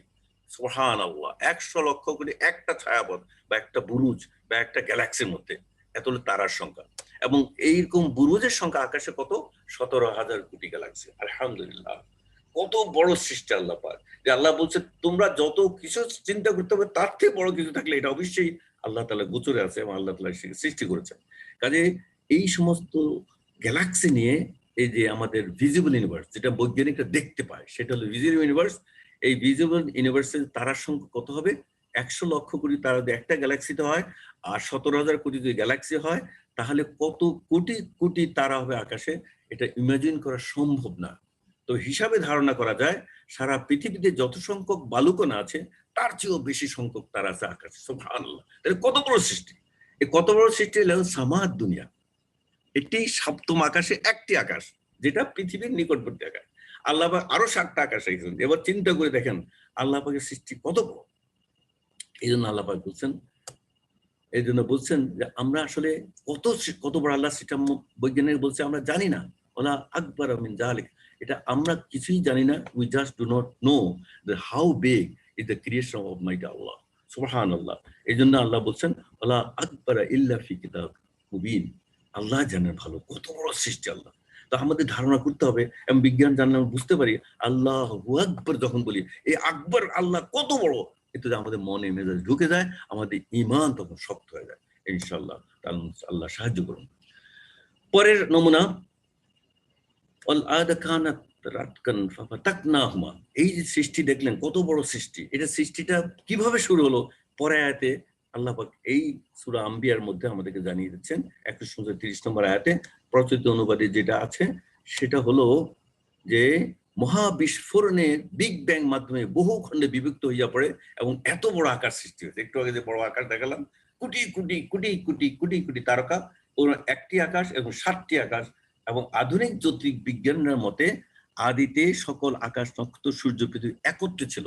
তখন মহাবিশ্ব ছিল অসংখ্য গ্যাসীয় কণার সমষ্টি, একটা ইউনিটি, যাকে বলা হয় নীহারিকা। এবং মহাবিস্ফোরণ বা বিগ ব্যাং এর মাধ্যমে এইসব সৃষ্টি হয়েছে। কাজে আল্লাহ পাক এই আয়াতের মধ্যে ওয়াল আদা কানাতা রাতকান ফাফাতাকনাহুমা এরপরে সবকিছু সৃষ্টি করেছেন। সব এই বিগ ব্যাং এর মহাবিস্ফোরণের মধ্যে সব সৃষ্টি করেছেন। কাজে এই আয়াতটা যখন পড়বেন, আপনার যদি বিগ ব্যাং সম্বন্ধে আইডিয়া না থাকে, তাহলে আল্লাহ কিভাবে বললো, কি বললেন, এটা বুঝতেই আমরা পারবো না। এই জন্য আমাদেরকে একটু জানতে হবে। বৈজ্ঞানিক দৃষ্টিকোণ থেকে দেখলে সে অনুবাদ সম্বন্ধে আপনার সম্যক জ্ঞান হয়ে যাবে এবং আপনারা অবশ্যই আপনাদের ঈমানকে আরো দৃঢ় করতে পারবেন, এটা আশা করি। A wonders of holy Quran, big bang, history of universe from a single point in space, and that is the theory of Big Bang, যেটা আল্লাহ পাক পবিত্র করেন অনেক আগে আমাদের জানিয়ে গেছে। নমুনা 4, নমুনা 4-এ আস-সামা সাকফান মাহফুজা, এটা প্রচলিত অনুবাদে এবং আকাশে করেছি সুরক্ষিত ছাদ, এবং স্বচ্ছ অনুবাদে আমরা তাই লিখেছি আকাশে করিয়াছি সুরক্ষিত ছাদ, কিন্তু এর সাথে আমরা টিকা দিয়েছি এবং টিকা দিয়ে আমরা বৈজ্ঞানিক দৃষ্টিকোণ থেকে স্বচ্ছতা আনতে চেষ্টা করেছি। আকাশে করেছি সুরক্ষিত ছাদ, এই ছাদটা হলো একটা নোটের মধ্যে আমরা দিয়েছি, পানি বাষ্প হইয়া যে মেঘ হয়, ছাদ স্বরূপ দুনিয়ার আকাশ উহার বৃষ্টির মধ্যে পৃথিবী ফিরিয়ে দেয়। যেহেতু ছাদের মতো আছে বলে ওটা পৃথিবী ফিরিয়ে দেয়। কিছু রেডিও সিগন্যাল আকাশের বিশেষ স্তর আয়নোস্ফিয়ার হইতে পৃথিবীতে ফিরে আসে বিধায় টেলিকমিউনিকেশন সম্ভব হয়। আবার নক্ষত্র রাজি হইতে নির্গত ক্ষতিকারক কসমিক রশ্মি আকাশ ফেরত পাঠাইয়া দিয়া পৃথিবীকে বিপর্যয় মুক্ত করিয়া থাকে। কাজে আমাদের নর্মাল বিল্ডিং এর ছাদ থেকে আল্লাহর ছাদ অনেক বেশি শক্তিশালী, অনেক বেশি আমাদেরকে মাহফুজ করছে, আমাদের হেফাজত করে যাচ্ছে, সুবহানাল্লাহ। কাজে আল্লাহ যখন বলে ওয়াজআলনাস সামাআ সাকফান মাহফুজা, এই আয়াতের অর্থ পড়ে অনুবাদ পড়ে আপনি বলবেন আল্লাহ তো আকাশের ছাদ বানিয়েছে, ছাদ তো আমার বিল্ডিং এর ছাদ, আকাশে কোথায় ছাদ? আকাশ তো ওপেন, আমি সূর্য দেখতে পাচ্ছি, চন্দ্র দেখতে পাচ্ছি, আকাশের ছাদ কোথায়? এই ছাদ বুঝতে হলে আল্লাহ কি কারণে কেন বলেছেন আমাদেরকে বিজ্ঞান সম্বন্ধে জ্ঞান থাকতে হবে।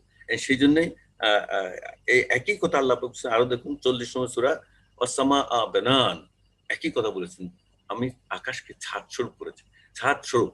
এবং ছাদ আমাদেরকে যে রক্ষা করে ক্ষতিকারক রশ্মি থেকে, এই ছাদ আমাদের রক্ষা করে আল্লাহর দ্বারা সৃষ্ট ছাদ।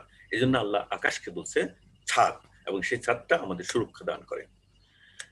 পরবর্তী নমুনা 5, এটা হলো জাআলা লাকুল আরদা কারারান। এই যে এত মহা সৃষ্টি, এত বড় সৃষ্টি, সৃষ্টির মধ্যে আমাদের পৃথিবী করে তাকে ছাদ করে দিয়েছে। ছাদ করে দেওয়ার পরে আমাদেরকে কিভাবে উনি আমাদেরকে লালন পালন করেছে মহাবিশ্বের মধ্যে, সেটা আমরা দেখতে পাবো। জাআলা লাকুল আরদা কারারান, বাসোপযোগী করেছেন। বাসোপযোগী কিভাবে আল্লাহ পাক করেছেন? এই ছাদ তো করেছেন আকাশকে, এবং আমরা যে পৃথিবী যেই জায়গায় আছে মহাশূন্যের মধ্যে, এটা কত রকম কত সূক্ষ্ম একটি জায়গা আল্লাহ পাক আমাদের লালন পালন করছে, সেটা নোটের মাধ্যমে আমরা দিয়েছি এবং সেটা বৈজ্ঞানিক ব্যাখ্যাটা আমরা দেবো। সৌরমণ্ডলে গ্রহপুঞ্জের কক্ষপথের সমূহের এক বিশেষ সংকীর্ণ পরিসরে পৃথিবীর কক্ষপথ স্থাপন করিয়া আল্লাহ তাআলা আমাদের জন্য বাসোপযোগী করিয়াছেন। অত্র কক্ষপথের অবস্থান সূর্যের সামান্যতম নিকটবর্তী অথবা সামান্যতম দূরবর্তী হইলে অতিশয় উষ্ণ বা প্রচন্ড হিমশীতল হইত এবং বাসোপযোগী থাকিত না। এর সাথে আরো 27 নম্বর সূরা 61 নম্বর আয়াত দেখতে পাবেন। কাজে একটা সংকীর্ণ পরিসরে আল্লাহ আমাদেরকে স্থাপন করেছে আমরা পৃথিবীকে, এবং এই জন্য আমরা বাসযোগ্য। এটা আমরা সংক্ষেপে দেখি পরের চার্টে। এই যদি দেখেন সূর্য বাঁদিকে, সর্ববাঁদিকে সূর্য, সূর্য হলো আমাদের সূর্য, যেখান থেকে আমরা আলো আর তাপ পাই। এই সূর্য থেকে ডান দিকে যত দূর যাবেন ডিস্টেন্স অনুযায়ী নিচের নামগুলি লেখা আছে, মার্কারি, ভেনাস, আর্থ। আমরা 3 নম্বর গ্রহ, পৃথিবী, মঙ্গল, বৃহস্পতি, শনি, ইউরেনাস, নেপচুন, প্লুটো। এবং সূর্যের কাছে যে মার্কারি এবং ভেনাস, এখানে টেম্পারেচার এত বেশি, দেখেন কত ডিগ্রি, 464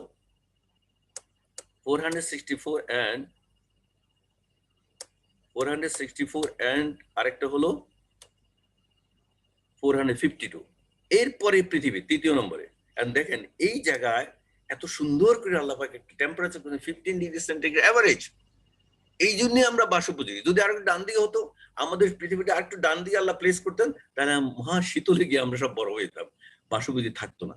কাজে আল্লাহ পাক কোরআনে একটার পর একটা সব বলে দিয়েছেন, মহাবিশ্ব সৃষ্টি থেকে কিভাবে ছাদ শুরু করেছেন, কিভাবে আমাদের কারাগার করেছেন, কিভাবে এই নক্ষত্রপূর্ণ সৃষ্টি করেছেন। সিরিয়ালে যদি আপনি যান দেখবেন আল্লাহ সবকিছু বলেছেন কোরআনে। আল্লাহু আকবার। কাজে এটা আমাদের বুঝতে হবে এবং বোঝার চেষ্টা করতে হবে। সূরা আন-নামলের 27 নম্বর 101 বলছেন, কে তিনি যিনি পৃথিবী করেছেন বাসযোগ্য? আল্লাহ নিজেই প্রশ্ন করেছেন এবং তার উত্তর আল্লাহ পাক নিজেই দিচ্ছেন। আল্লাহুল্লাযী জাআলাকুম আরদা কারার। আল্লাহ এই পৃথিবী করেছেন বাসযোগ্য, সুবহানাল্লাহ। এবং এই বাসযোগ্য হতো না, আপনি যদি দেখেন এই মহাশূন্যের মধ্যে যদি একটু এদিক সেদিক হতো, কিছুতেই এই পৃথিবী বাসযোগ্য হতে পারতো না। আল্লাহ, সুবহানাল্লাহ, সুবহানাল্লাহ, সুবহানাল্লাহ। নমুনা 6, আসসামা বানাইনাহা বিআইদিহিম ওয়া ইন্না লামুসিউন। এই লামুসিউন শব্দ যদি আমরা জানি, এটার প্রচলিত অনুবাদ আছে সম্প্রসারণ করতে সক্ষম। এই আকাশ নির্মাণ করিয়াছি আমার ক্ষমতা বলে, এর আর আমরা অবশ্যই ইহা মহা সম্প্রসারণকারী। একজন আপনি যদি বিজ্ঞান না জানেন বা একটা ব্যাখ্যা না জানেন, সম্প্রসারণকারী মানে কি বুঝাই যাবে না। এই আয়াতের মানেই বুঝবেন, হ্যাঁ আয়াত পড়ে যাবো, সওয়াব হবে, সবকিছু হবে, তা আমি বুঝবো না লামুসিউন আল্লাহ কেন বলেছেন, কি জন্য এটা বৈজ্ঞানিকভাবে প্রমাণিত, আমি তো বুঝবো না যদি আমি এই নোটটা না পাই। এই নোটের মাধ্যমে লিখেছি, সাম্প্রতিক বৈজ্ঞানিক আবিষ্কার হাবলস ল দ্বারা প্রতিষ্ঠিত হইয়াছে যে সৃষ্টি লগ্ন হইতে মহাকাশ অনবরত সেকেন্ডে প্রায় 70 কিলোমিটার হারে সম্প্রসারিত হইয়া চলিয়াছে, যাহা কোরআন মধ্যে পূর্বে লিপিবদ্ধ করা হইয়াছে। আলহামদুলিল্লাহ। এই যে লামুসিউন আল্লাহ পাক বলেছেন, আমি যদি এই বৈজ্ঞানিকের তথ্য না জানি তাহলে আল্লাহর কথা বুঝবো না। আমি কোরআন বুঝলাম না, অনুবাদ পড়লাম, বুঝলাম না। বুঝতে হবে আমাদের, কোরআন বোঝার জন্য কোরআন এসেছে। কোরআন বোঝার, কোরআন হকের একটা 4টা হকের প্রধান 4টা হকের একটা হক কোরআন বুঝতে হবে। তো বুঝতে হলে আপনি এই অনুবাদগুলি পড়ে এই বৈজ্ঞানিক ব্যাখ্যাগুলো জানতে হবে, জানলে আপনি বুঝতে পারবেন ইনশাআল্লাহ। এই যে লামুসিউন বলছে, এটা ইউনিভার্স ইজ এক্সপান্ডিং, এটা হলো হাবলস ল দিয়ে এটা প্রমাণিত, এবং এভাবে এক্সপান্ড হয়ে যাচ্ছে প্রত্যেক সেকেন্ডে 70 কিলোমিটার। চিন্তা করে দেখেন কিভাবে এটা এক্সপান্ড হচ্ছে, এবং 1450 বছর আগে আল্লাহ বলেছেন। আর এই সেদিন মাত্র আমরা বেশ করে জিএস আমরা আবিষ্কার করতে পেরেছি, ইউনিভার্স ইজ এক্সপান্ডিং, সুবহানাল্লাহ। কতিপয় নমুনায় 7 নম্বর নমুনা আসছে, ওয়ানজালনা হাদিদা ফিহি বাসুন শাদীদুন ওয়া মানাফিউ লিন-নাস। সূরা হাদিদের এই আয়াতটা, এটা অত্যন্ত গুরুত্বপূর্ণ একটা আয়াত। আমাদের জন্য পৃথিবীকে বাসোপযোগী করেছেন, পৃথিবীকে ছাদ দিয়ে আমরা রক্ষা করেছেন। এর মধ্যে আল্লাহ পাক আমাদেরকে লৌহ দিয়েছেন, এবং এই আমি লৌহ দিয়েছি যাতে রয়েছে প্রচন্ড শক্তি। আমরা একই অনুবাদ করেছি, লৌহ দিয়েছি যাতে রয়েছে প্রচন্ড শক্তি, মানুষের জন্য বহুবিধ কল্যাণ। এই মানুষের বহুবিধ কল্যাণ আপনি একটা নোটের মাধ্যমে না বুঝেন তাহলে একটা পুরোপুরি অর্থ বুঝতে পারলাম না। হ্যাঁ, লোহার মধ্যে প্রচন্ড শক্তি আছে, এটা বুঝলাম। মানুষের জন্য বহুবিধ কল্যাণ, লোহের মধ্যে আর কল্যাণ কি? আমরা ছুরি বানাতে পারি, তলোয়ার দিয়ে যুদ্ধ করতে পারি, বোমা বানাতে, কামান বানাতে পারি, আর কল্যাণ কি? এই কল্যাণটা আপনি বৈজ্ঞানিকভাবে বুঝতে হবে। এই কল্যাণটা কত বেশি কল্যাণময় সেটা আপনি দেখলে বুঝতে পারবেন। সেটা হলো লৌহতে রয়েছে প্রচন্ড শক্তি ও মানুষের জন্য বহুবিধ কল্যাণ।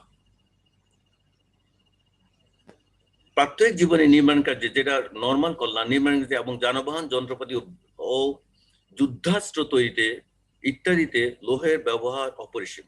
এতদ ভিন্ন চিকিৎসা বিজ্ঞান অনুযায়ী মানুষের রক্তের আরবিসি বা রেড ব্লাড সেল, বা একটু আগে রেড ব্লাড সেল দেখিয়েছিলাম, ওই যে ছোট কত ছোট হতে পারে সেখানে, বা রক্তের লোহিত কণিকার মূল উপাদান হিমোগ্লোবিন। সবাই জানে কার হিমোগ্লোবিন কত। পুরুষের হিমোগ্লোবিন 13 মতো থাকে, মহিলাদের মিনিমাম 9 9.5 থাকে, এটা সবাই জানে। হিমোগ্লোবিন কম হলে আপনার চিকিৎসার জন্য চলে যেতে হয়। এই হিমোগ্লোবিন বিভিন্ন অংশীভাব পরিসঞ্চালন করিয়া থাকে, শরীরে বিভিন্ন অংশীভাব পরিসঞ্চালন করিয়া থাকে, এবং এই সমগ্র শরীর হইতে কার্বন ডাই অক্সাইড সংগ্রহ পূর্বক উহা ফুসফুসের মাধ্যমে বাহির করিয়া দেয়। অন্যদিকে মানব শরীরের লৌহ খাদ্যকে, এই যে লৌহ কণিকা, লৌহ, এই যে আরবিসি যে লৌহ, সেটা কোত্থেকে উৎপাদন হয়? যা হেইম, হেইম মানে হলো লৌহ। লৌহ কি করে? হেইম লৌহ এবং গ্লোবিন হলো প্রোটিন, এইটারও হিমোগ্লোবিন, যেটা আমি হিমোগ্লোবিন শব্দটা জানি। এই হেইম শব্দটা তো লৌহ। এই লৌহ কি করে? এখন করোনা যুগে আমরা জানি ফুসফুসে যদি অক্সিজেন যদি নিতে না পারে তাহলে রোগী মারা যায়। কাজে এই হিমোগ্লোবিন সেই কাজটা করে, এবং সেই হিমোগ্লোবিন গঠিত কি দিয়ে? লোহা দিয়ে। কারণ এখন বুঝতে পারতেছেন আল্লাহ যে বলছে লোহা তোমাদের জন্য কল্যাণকর, এখন আমরা হাড়ে হাড়ে বুঝতে পারছি আল্লাহু আকবার, এই লৌহ ছাড়া তো মানুষ বাঁচতেই পারতো না। এই হেইম লৌহ ফুসফুস হইতে রক্তের অক্সিজেন গ্রহণ করিয়া শরীর বিভিন্ন অংশে পরিসঞ্চালন করিয়া থাকে, এবং সমগ্র শরীরে কার্বন ডাই অক্সাইড সংগ্রহ পূর্বক ফুসফুসের মাধ্যমে বাহির করিয়া দেয়। কাজে দেখেন হিমোগ্লোবিন, এই হেইম, এই লৌহ কত কল্যাণকর আল্লাহ পাক এই আয়াতের মধ্যে আমাদের বলে দিয়েছেন।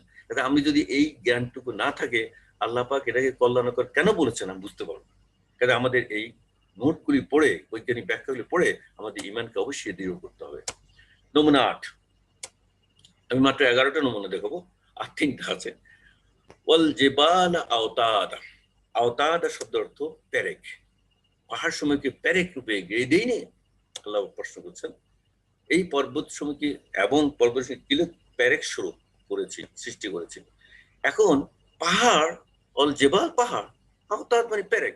পেরেক তো ছোট্ট লম্বা একটা চিকন লোহার পেরেক। এই আল্লাহ তাআলা কেন এই পাহাড়কে পেরেক বললেন? এইটা কেমন করে আপনি বুঝবেন? কেউই বুঝতে পারত, আমি বুঝতে পারতাম না। কেমন করে বুঝবেন পাহাড় কেমন করে পেরেক হয়? কিন্তু যদি এই স্বচ্ছ অনুভূতির মাধ্যমে যদি আপনি বৈজ্ঞানিক ব্যাখ্যাটা পান, আপনি অবশ্যই বুঝবেন এবং সবাইকে বুঝাইতে পারবেন। সেটা কি? আমরা একটা নোটের মাধ্যমে দিচ্ছি। পৃথিবী পৃষ্ঠে পর্বতগুলির শক্ত মূল আল্লাহ তাআলা অনেক গভীরে পতিত করিয়া স্থাপন করিয়াছেন। পর্বতগুলির মূল পেরেক স্বরূপ হয় পৃথিবী ঘূর্ণায়নকালে ভূগর্ভে গলিত লাভা থাকা সত্ত্বেও ভূপৃষ্ঠ স্থির থাকে আমাদের বাসোপযোগী হইয়াছে। দেখেন আল্লাহ ওইভাবে বাসোপযোগী করেছে মহাকাশে, আবার এইভাবে এটা স্থির রেখে আমাদের বাসোপযোগী করেছে। কাজে অল জিবালা আওতাদা, এটা বুঝতে হলে আপনি এই জ্ঞানটা থাকতে হবে। এন্ড সেটা কিভাবে এই জ্ঞানটা আমি বৈজ্ঞানিক ব্যাখ্যায় দেখা হচ্ছে। আওতাদ, the word আওতাদ means stakes or pegs. pegs আমাদের আর্মি নেভিতে আমরা যখন এয়ারফোর্সে যখন তাবু গাড়ি, ও তাবু যে পেগস, এগুলি বলে আওতাদ, ঠিক আছে? মিন্স স্টেকস আর পেগস। এই পেগস এর মধ্যে স্থির করে রেখেছে আল্লাহ পাক এই পাহাড়ের রুটটা এত বেশি গভীর প্রথিত করেছে, 10 থেকে 15 গুণ। পাহাড় যত উঁচা পৃথিবীর উপরে, তার মূল 10 থেকে 15 গুণ পর্যন্ত নিচু, অর্থাৎ রুট সো ডিপ। এই ডিপ রুটটা হলো মাউন্টেন পেগস, পেগের মধ্যে ধরে রাখছে যাতে আমরা নড়তে না পারি এবং আমরা বাসোপযোগী থাকতে পারি। কাজে যখন আমরা ওই আয়াতটা পড়বো যে অল জেবাল আওতাদা, আমরা তখন এই আয়াতটা যদি জানি এবং বুঝি, বৈজ্ঞানিক তথ্য জানি, তাহলে আমার ঈমানটা কত দৃঢ় হবে। আল্লাহ বলে গেছেন 1450 বছরে, আর এই নলেজ সেদিনের নলেজ, এই নলেজ কয়েকশো বছর, 200-300 বছর আগে, যে পর্বতের রুট কত গভীর থাকে, এবং সেটাই হলো পেরেক। সুবহানাল্লাহ। আসুন নমুনা 9, এজা শামসু কুববিরাত। এই কুববিরাত শব্দ অর্থ হলো দীপ্তিহীন করা হবে। সূর্যকে যখন দীপ্তিহীন করা হবে, প্রচলিত অনুযায়ী আছে, আমাদেরও আছে, সূর্যকে যখন গোটা নিষ্প্রভ করা হবে। তাহলে এখন আপনি বিশ্বাস করেন, হ্যাঁ সূর্যকে আল্লাহ ইচ্ছা করলে আল্লাহ যাহা ইচ্ছা তাই করতে হবে, সূর্যকে নিষ্প্রভ কোনো ব্যাপারই হল না। কিন্তু বৈজ্ঞানিক দৃষ্টিকোণ থেকে সূর্য যদি নিষ্প্রভ হবেই হবে, সেটা যদি আমি জানি, তাহলে আল্লাহ কত সত্য কথা বলেছেন তার প্রমাণ আমি পাবো। সেই সত্য কথাটা কি আমরা একটা নোটের মাধ্যমে দিতে চেষ্টা করেছি। বৈজ্ঞানিক গবেষণায় প্রতিষ্ঠিত যে সূর্যে হাইড্রোজেনের 2টি অণু অতি উচ্চ চাপে ও তাপে বিক্রিয়া বা ফিউশনের মাধ্যমে একটি হিলিয়াম অণু সৃষ্টি হয়, এবং যে শক্তি বা এনার্জি নির্গত হয় তার তাপ ও আলো পরিণত হয়। অর্থাৎ সূর্যতে যে তাপ ও আলো পাচ্ছি, এটা কিন্তু নিউক্লিয়ার ফিউশন, নিউক্লিয়ার বম, যে বম দিয়ে হিরোশিমা নাগাসাকি খতম করেছিল, ওই ধরনের একটা ফিউশনের বম। এইরকম বমের সংখ্যা অসংখ্য এই সূর্যের ভিতরে বম ফুটতেই আছে। এই প্রক্রিয়া হাইড্রোজেনের পরিমাণ হ্রাস পাইতে পাইতে একসময় নিঃশেষ হইয়া গেলে সূর্য নিষ্প্রভ হইবেই হইবে। কাজে বৈজ্ঞানিক দৃষ্টিকোণ থেকে আল্লাহ যে এই কথা বলেছেন, এজা শামসু কুব্বিরাত, কত সত্য, কত সত্য, কত সত্যভাবে প্রমাণিত আমরা এখানে টের পাচ্ছি। এই যদি সূর্য হয়, এই সূর্যের ভিতরে কি হয়, কিভাবে সূর্য আপনাকে আলো দেয়, আল্লাহ সৃষ্টি করেছেন কিভাবে। এই যে সূর্যকে আল্লাহ তিনটে আয়াতে বলছে, একবার বলছেন সূর্য দীপ্তিমান, আবার বলছেন সূর্য প্রদীপ, আবার বলছেন অতি উজ্জ্বল প্রদীপ। উজ্জ্বলতা কতটুকু উজ্জ্বল, যেই উজ্জ্বল প্রদীপের টেম্পারেচার ছিল 15 মিলিয়ন ডিগ্রি সেন্টিগ্রেড, এবং প্রতি সেকেন্ডে 700 million tons of hydrogen convert করে to 695 million tons of helium per second. As a result ওই যে 700 থেকে 695 5 মিলিয়ন টনস এইচ বা hydrogen mass converted energy and heat and light. এই সেই হিট এন্ড লাইট আমরা পাই। দেখেন আল্লাহ সৃষ্টি করে এমনভাবে করে দিয়েছে এবং কোরআনে বলে দিয়েছে সূর্যকে নিষ্প্রভ করা হবে, এবং সূর্য কি অতি উজ্জ্বল প্রদীপ, কত উজ্জ্বল আপনি দেখতে পাচ্ছেন। কাজে এই যে আমরা নিউক্লিয়ার ফিউশন যেটা বলি, সেটা হলো একটা এই দুইটা হাইড্রোজেন অণু একত্র হয়ে ফিউশন হয়ে একটা হিলিয়াম অণু হবে। হিলিয়াম অণুতে দেন অ্যাটম তিনটা, আরেকটা অ্যাটম এনার্জি হিসেবে চলে যাবে, হাইড্রোজেন অ্যাটম, সেটা গিয়ে এনার্জি হিসেবে হবে 3.2 মিলিয়ন ইলেকট্রন ভোল্ট, এবং সে দ্বারা আমরা আলো এবং তাপ পাই। আর সূর্য যদি আলো না দেয়, তাপ না দেয়, আমরা পৃথিবী মরেই যাবে, সবাই কিছুই থাকবে না, সব নিশ্চিন্ন হয়ে যাবে। কাজে আমরা বুঝতে পারলাম যে আল্লাহ পাক কোরআনের মধ্যে বৈজ্ঞানিক সব তথ্যের কথা একের পর এক বলে দিয়েছে, এবং আমরা দিন দিন যাচ্ছি এবং আবিষ্কার করছি। বুরুজ, এই বুরুজ সম্বন্ধে আপনার পজিত অনুবাদে বুরুজ সম্বন্ধে খুব কম অনুবাদে লিখছে রাশিচক্র, তারকা রাশিচক্র, খুব কম এটাতে লিখেছে। বাট এই যে এটা হলো বুরুজ শব্দ অর্থ, এই বুরুজ শব্দ অর্থ কি সেটা আগের স্লাইডে আপনি দেখেছেন। বুরুজ হলো ছায়াপথ, গ্যালাক্সি, নক্ষত্রপুঞ্জ। সেইটা যদি আপনি না বুঝেন, তাই অসময় যাতে বুরুজ আমি পড়লাম, অনুবাদ শুনলাম, বুঝলাম হ্যাঁ আকাশে বুরুজ আছে, বুরুজটাই বুঝলাম না, তাহলে কোরআন কি বুঝলাম? তাহলে আল্লাহ যে আয়াতটা নাজিল করলো তার মর্ম কথা কি বুঝলাম? সেই জন্য আমাদের জানতে হবে এই বুরুজটা কি। আল বুরুজ গ্রহ নক্ষত্র যে কক্ষপথ অথবা নক্ষত্র রাজি, বর্তমান বিজ্ঞানের দৃষ্টিতে নক্ষত্র রাজির সংখ্যা নির্ণয় এক সীমাহীন ব্যাপার। কোটি কোটি নক্ষত্র সম্বলিত গ্যালাক্সি বা ছায়াপথের সংখ্যা যদি 2 লক্ষ কোটি হয়, তখন বলিতে হয় পৃথিবীর বালির সংখ্যা গণনা করা সম্ভব হইলেও নক্ষত্রের সংখ্যা নির্ণয় করা অসম্ভব। এই বুরুজ সম্বন্ধে আমাদের একটু আইডিয়া হলে আমরা বুঝতে পারলাম আল্লাহ তাআলার সৃষ্টি কত বড়। যদি আপনারা আগে স্লাইডে দেখেছেন, তবু আমরা এখানে দেখি এর একটা বুরুজ, এটা ছায়াপথ। এই ছায়াপথ কি দিয়ে তৈরি? লক্ষ লক্ষ কোটি কোটি তারকা দিয়ে একটা ছায়াপথ তৈরি হয়। এই তারার সংখ্যা হলো, আমরা আগে দেখিয়েছি 100 লক্ষ কোটি, এবং এরকম বুরুজের সংখ্যা 17,000 কোটি, 17,000 কোটি গ্যালাক্সি আকারে। তা আল্লাহ পাক বলেছেন তাবারাকাল্লাযী জাআলা ফিস সামাই বুরুজান ওয়া জাআলা ফিহা সিরাজান ওয়া কামারান মুনিরা। কত মহান যিনি আকাশে সৃষ্টি করেছেন বড় বড় তারকাপুঞ্জ। এই তারকাপুঞ্জ হলো বুরুজ, এই বুরুজ হলো গ্যালাক্সি বা ছায়াপথ। কাজে আল্লাহ পাক সৃষ্টি করে এই একটা ছায়াপথ, আমাদের ছায়াপথ নাম মিল্কি ওয়ে। এবং এই আমাদের ছায়াপথের চারিদিকে পৃথিবী, সূর্য আমাদেরকে নিয়ে, পৃথিবী সহ 9টা গ্রহ নিয়ে এই ছায়াপথের চারিদিকে ঘুরছে, এবং আমাদের পজিশন এখানে। এই মিল্কি ওয়ে একটি ছায়াপথ বা একটি গ্যালাক্সি, একটা মিডিয়াম সাইজের গ্যালাক্সি, অতি ছোট, এবং এর থেকে আরো বহু গুণ বড় বড় গ্যালাক্সি রয়েছে। এবং এই ছোট গ্যালাক্সিটার সাইজ দেখে আপনি আন্দাজে করতে পারেন কত বড় এই গ্যালাক্সিটা। অর্থাৎ এই গ্যালাক্সির চারিদিকে যখন আমরা ঘুরি, সূর্য আমাদের নিয়ে ঘুরে, এটা আমরা 4,85,123 মাইল প্রতি ঘন্টা, 4 লক্ষ মাইল প্রতি ঘন্টা, চিন্তা করে দেখেন, 4 লক্ষ মাইল প্রতি ঘন্টা এই স্পিডে আমাদেরকে নিয়ে সূর্য গ্যালাক্সির চারিদিকে ঘুরছে। একবার ঘুরে আসতে সময় লাগবে মাত্র 22,60,00,000 বছর। সুবহানাল্লাহ। এটা হলো আমাদের গ্যালাক্সি মিল্কি ওয়ে, একটা মিডিয়াম রেঞ্জ গ্যালাক্সি। এই গ্যালাক্সি বড় গ্যালাক্সি, এই দেখেন এটা ব্যাস এটা হিসাব করতে গেলে লাইট ইয়ার হলো 5.8 ট্রিলিয়ন মাইলস। কাজে এটা হলো 120,000 লাইট ইয়ার্স। কত বড় হিসাব করা যায় না। এবং এই গ্যালাক্সিতে 400 বিলিয়ন স্টার আছে, 40,000 কোটি স্টার আছে। এই মিডিয়াম সাইজ গ্যালাক্সি। আর বড় গ্যালাক্সির থেকে অনেক বেশি আছে, 100 ট্রিলিয়ন স্টার্স। এবং সেই বড় গ্যালাক্সি একটা হলো অ্যান্ড্রোমেডা, 400,000 লাইট ইয়ার্স, এটা অ্যাক্রস ডায়ামিটার। আর আমাদের মিল্কি ওয়েটা দেখেন মধ্যখানে কত ছোট, এর থেকে বড় এটা, তার থেকে বড় দেখেন এইটা হলো সবচেয়ে বড় IC 1101। মিল্কি ওয়ে কত ছোট। তো এই মিল্কি ওয়ে কত বড় একটু আগে দেখালাম, মিল্কি ওয়ের তুলনায় এই IC 1101 কত বড় গ্যালাক্সি। এইরকম গ্যালাক্সির সংখ্যা যদি 17,000 কোটি হয়, আল্লাহর সৃষ্টি কত বড় আমরা কি চিন্তা করতে পারি? ওয়ালা আকবার মিন যালিকা ইল্লা আল্লাহ পাক কোরআনে আমাদের বলে দিয়েছে, আল্লাহ পাকে জানা। এই যে কসমিক ওয়েভ, মহা সৃষ্টি, আকাশে আমি গ্রহ নক্ষত্র সৃষ্টি করেছে, ওকে করেছে সুশোভিত দর্শকদের জন্য। কি সুন্দর একটা কসমিক ওয়েভ সৃষ্টি করেছেন আকাশে। এটা হলো সামাদ দুনিয়া, 7 আকাশে 1 আকাশ। আসুন আমাদের শেষ নমুনাটা হলো এবার 2020 সালের যে নোবেল প্রাইজ পেয়েছে এইটার উপরে, নাজমি ইজা হাওয়া, নাজমি ইজা হাওয়া, সূরা নাজমের প্রথম আয়াতে প্রচলিত অনুবাদে আছে, শপথ নক্ষত্রে যখন তারা অস্তমিত হয়। এটা দিয়ে কিন্তু স্বচ্ছ অনুবাদ হয়নি, আমরা যেটা লিখেছি স্বচ্ছ অনুবাদ, শপথ নক্ষত্রে যখন বিলীন হয়। এখন কেন বুঝাবো এটা স্বচ্ছ না। অস্ত হইলে সূর্য অস্ত যায়, আবার উদয় হয়। যাহা অস্ত যায়, যাহা উদয় হয় তাহাই অস্ত যেতে পারে, যাহা উদয় হইতে পারে তা অস্ত যেতে পারে। আমি যদি বলি এই প্রকৃত অর্থে অস্তমিত হয়, তাহলে মানে এটা আবার উদয় হবে কোন একদিন। আসলে তা না। এই যে 2020 সালে যে নোবেল প্রাইজ, এটা আমি সংক্ষেপে দেখাবো আপনাদেরকে। আমরা এই হাওয়া শব্দের অর্থ লিখেছি স্বচ্ছ অনুবাদে। হাওয়া শব্দের বহুবিধ অর্থের কতিপয়, অস্তমিত হাওয়া, হ্যাঁ অস্তমিত একটা অর্থ আছে, এটা ভুল বলবো না, বা স্বচ্ছতার অভাব কিনা এটা আপনি বুঝবেন এখন। অস্তমিত হওয়া, বিলীন হওয়া, পতিত হওয়া। অত্র আয়াতে নক্ষত্ররাজি কৃষ্ণ গহ্বর, ব্ল্যাক হোল, যে ব্ল্যাক হোল নিয়ে এবারে নোবেল, এই ব্ল্যাক হোল পতন ও বিলীন হওয়ার অর্থ বুঝায়, পতন হয়ে বিলীন হয়ে যায়।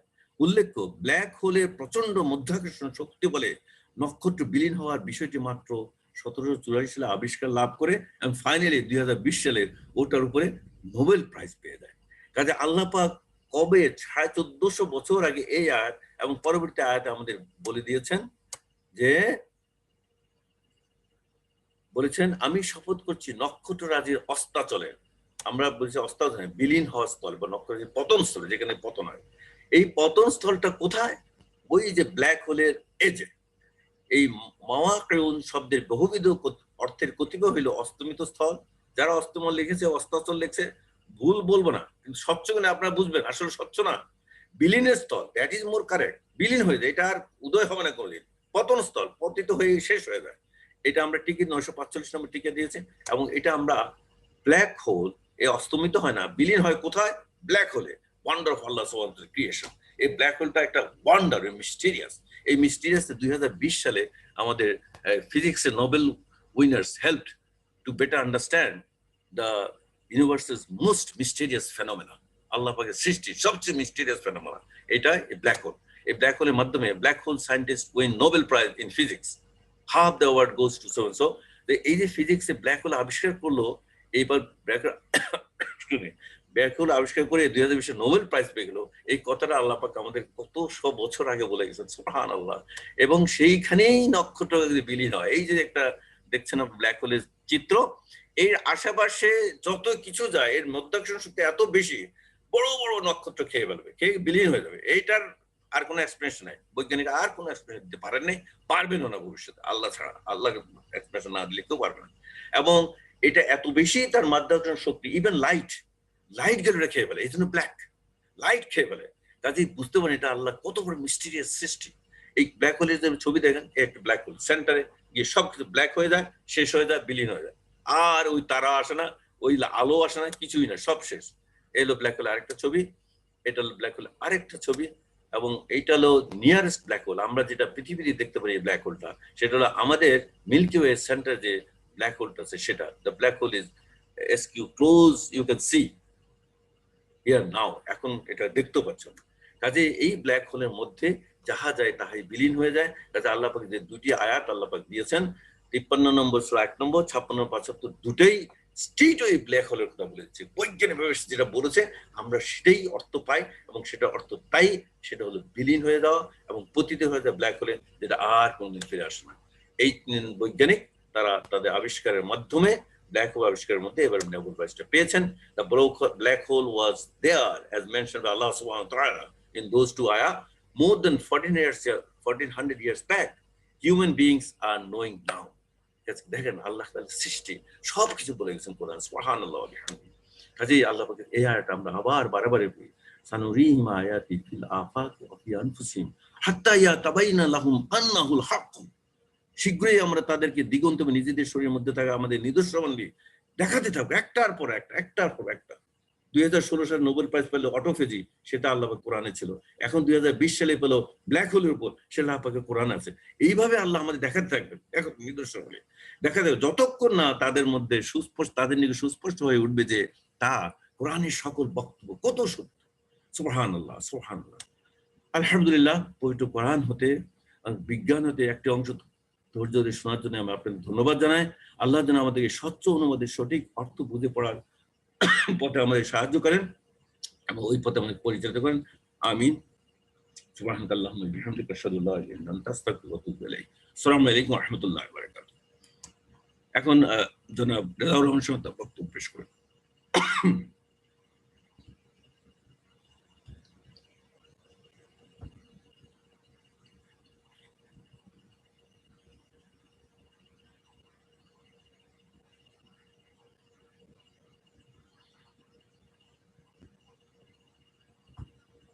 একটু আনমিউট করেন।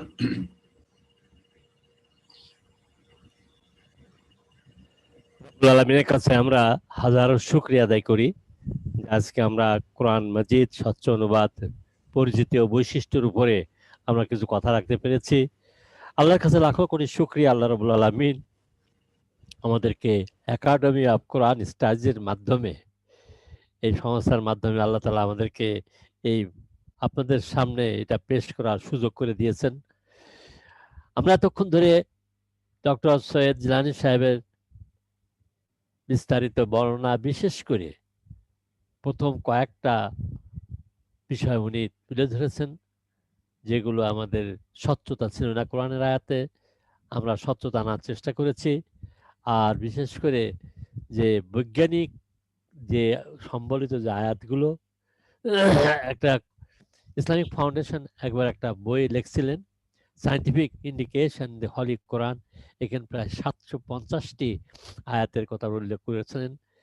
আমরা এতগুলো আয়াত না দেখাতে পারলেও বিশিষ্ট বিশিষ্ট যে আয়াতগুলো সম্পর্কে আজকে আমরা শুনতে পেলাম, অল্প অল্প কয়েকটাই শুনেছি, সব তো শোনা সম্ভব না।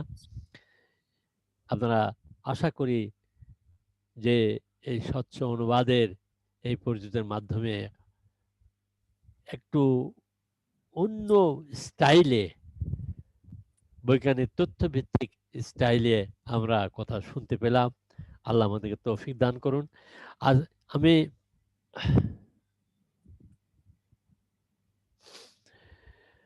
বিসমিল্লাহির রহমানির রহিম, আলহামদুলিল্লাহ ওয়াসসালাতু ওয়াসসালামু আলা রাসূলিল্লাহ। আসসালামু আলাইকুম ওয়া রাহমাতুল্লাহি ওয়া বারাকাতুহু। আমরা আজকে আরো একটুখানি ব্যাখ্যা প্রদানের চেষ্টা করব যে আল কোরআনের অনুসরণ করিবার জন্য ইহার মর্মবার্তা অনুধাবনের লক্ষ্যে কোরআন সাধ্যমতন বুঝিয়ে তেলাওয়াত করা অপরিহার্য। কিন্তু সঠিকভাবে বুঝিয়ে তেলাওয়াত করতে হয় আরবি ভাষায় জ্ঞান অর্জন আবশ্যক, যাহা আমাদের সাধারণ শিক্ষিত জনগোষ্ঠীর অধিকাংশের পক্ষে সম্ভব হয়ে ওঠে না। সঙ্গত কারণে আমাদের অধিকাংশকেই কোরআন বুঝিবার জন্য বাংলা এবং ইংরেজি অনুবাদের উপর নির্ভর করতে হয়। এছাড়া আমাদের আর কোনো পথ নাই। আমরা লক্ষণীয় যে সকল বাংলা ইংরেজি অনুবাদে কোনো না কোনো ক্ষেত্রে যথাযথ শব্দচয়নের অভাবে একদিকে যেমন ভাষার স্বচ্ছতা লুপ্ত হয়েছে, অন্যদিকে কিছু কিছু ক্ষেত্রে অনাকাঙ্ক্ষিত অর্থ বিভ্রান্তির সৃষ্টি হয়েছে। এটা আমরা কিছু কিছু ক্ষেত্রে দেখিয়েছেন, এয়ার কমোডর জিলানী সাহেব আপনার সামনে তুলে ধরেছেন। আমরা জানি একই শব্দে একাধিক অর্থ হতে পারে। আয়াতের বক্তব্যের প্রেক্ষিতে যথাযথ অর্থ প্রয়োগের অপারগতা অথবা অর্থের উপলব্ধিগত পার্থক্যের কারণে এই ভুল বা ভ্রান্তির সৃষ্টি হয়েছে। অনুবাদে যথাযথ শব্দ চয়নের মাধ্যমে অনাকাঙ্ক্ষিত অর্থের বিভ্রান্তি মুক্ত করে এই স্বচ্ছ অনুবাদ প্রণয়নের বিনীত প্রচেষ্টা আমরা করেছি। আমরা কখনই বলতে পারি না যে এটাই লাস্ট আর এটাই শেষ, এর উপরে কোনো ব্যাখ্যা প্রদান না, এটা আমরা কখনো বলি না। আমরা যেগুলো পেয়েছি সেগুলো আমাদের সম্ভব হয়েছে সেটুকু করার চেষ্টা করেছি। ইনশাল্লাহ পরবর্তীতে আমরা আরো সমৃদ্ধ করতে পারবো বলে আমরা আশা রাখছি। আলহামদুলিল্লাহ, আমাদের এই কাজে যারা সহায়তা করছেন তাদের মধ্যে আমরা দেখতে পেয়েছি যে কিছু বিশিষ্ট শিক্ষাবিদ এবং কয়েকজন বরেণ্য উলামা যারা আমাদেরকে এই কাজে সহায়তা করছেন সার্বক্ষণিকভাবে, তাদেরকে আমরা সাহায্য করে গেছেন। আদারওয়াইজ আমরা এই কাজটা করতে পারতাম না। তাদের নাম আপনারা স্বচ্ছ অনুবাদ যারা নিয়েছেন তাদের বা তাদের নাম দেখতে পাচ্ছেন। তাদের সকলের কাছ থেকে আমরা সাহায্য গ্রহণ করেছি এবং আশা করি ভবিষ্যতেও আমরা যদি কোনো সংস্কার করতে হয়, সংস্করণ করতে হয়, তাহলে আমরা তাদের কাছ থেকে আবারও সাহায্য নেব ইনশাআল্লাহ। আমরা কয়েকটা স্বচ্ছ অনুবাদের অনন্য বৈশিষ্ট্যগুলো আমরা তুলে ধরবো একটুখানি সংক্ষেপে। কিছুটা বৈশিষ্ট্য আমাদের এয়ার কমোডর জাহান সাহেব দেখিয়েছেন। আমি একটু ইন জেনারেল আপনাদের জানিয়ে যাচ্ছি যে প্রাপ্ত গ্রন্থসমূহের মধ্যে উন্নত শুদ্ধতর ভাষা অনুবাদের অনুসরণ।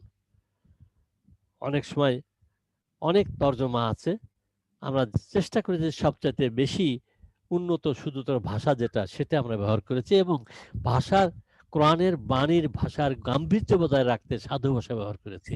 কথ্য ভাষায় আমরা পড়লেই ভালো বুঝতে পারি অনেক সময়। আপনারা জানেন কথ্য ভাষা বীরভূম জেলায় যা, রাজশাহী জেলায় তা, চাঁপাইনবাবগঞ্জে একরকম, আবার চিটংয়ে একরকম, নানা রকম থাকে। সুতরাং কিন্তু যেটা সাধু ভাষা এটা মোটামুটি কমন হয়ে যায়, এটা আমরা সবাই জানি। সেজন্য সাধু ভাষাটা আমরা ব্যবহার করেছি। শব্দচয়নের মাধ্যমে প্রচলিত অনুবাদে ভ্রান্তির সম্ভাব্য নিরসন করেছে। আমরা বলি না যে সমস্ত কিছু নিরসন করতে পেরেছি, আপনারা কয়েকটা ভ্রান্তির বা অস্বচ্ছতার নিরসন দেখেছেন। ইনশাল্লাহ আমি কয়েকটা আমাদের দেখানোর চেষ্টা করব। বিশেষ বিশেষ আয়াতের মর্ম অনুধাবনের জন্য তত্ত্বসঙ্গ অন্যান্য আয়াতের সূত্র প্রদান। আমরা সব জায়গায় চেষ্টা করেছি যে এই আয়াতকে বুঝতে হলে অমুক অমুক অমুক আয়াতে যেতে হবে, এটা আমরা দিয়ে দিয়েছি। আমরা চেষ্টা করেছি যে কিছু উদ্যোগতা ব্র্যাকেটে দেওয়ার জন্য, আর কিছু টিকা দিয়ে আপনাকে বোঝার সহায়তা করার জন্য। কোরআনে আমরা অনেকগুলো শব্দ পরিভাষা যেগুলো সাধারণভাবে ব্যবহার হয় আমরা যে বাংলা করার চেষ্টা করি নাই, যেমন রব, মালাক, ইমান, আখেরাত, জাকাত, সিয়াম, এগুলো আমরা মানে আরবি যেটা সবসময় ব্যবহার করা হয় ওইগুলো রাখার চেষ্টা করেছি। আমরা সবচেয়ে বড় একটা জিনিস করেছি যে ওয়াকফ চিহ্ন অনুযায়ী বাংলা অনুবাদে জ্যোতির চিহ্ন প্রবর্তন করেছি। এটা আগেও ছিল, আমরা এটাকে একটু সিস্টেমেটিক করার চেষ্টা করেছি। আর মোয়ানাকা চিহ্নের গুরুত্ব, মোয়ানাকা মানে এমন কতগুলো কথা কোরআনে আছে যার অংশটা হয় সে আয়াতটা অথবা সেই অংশ বাক্যাংশটা আগে এবং পরের সঙ্গে মিলিয়ে অর্থ করতে হবে না, অর্থ সঠিকতা হবে না। এটা আরবিতে সবসময় ছিল, আমরা ছোট থেকে দেখে আসছি, কিন্তু বাংলাতে ছিল না।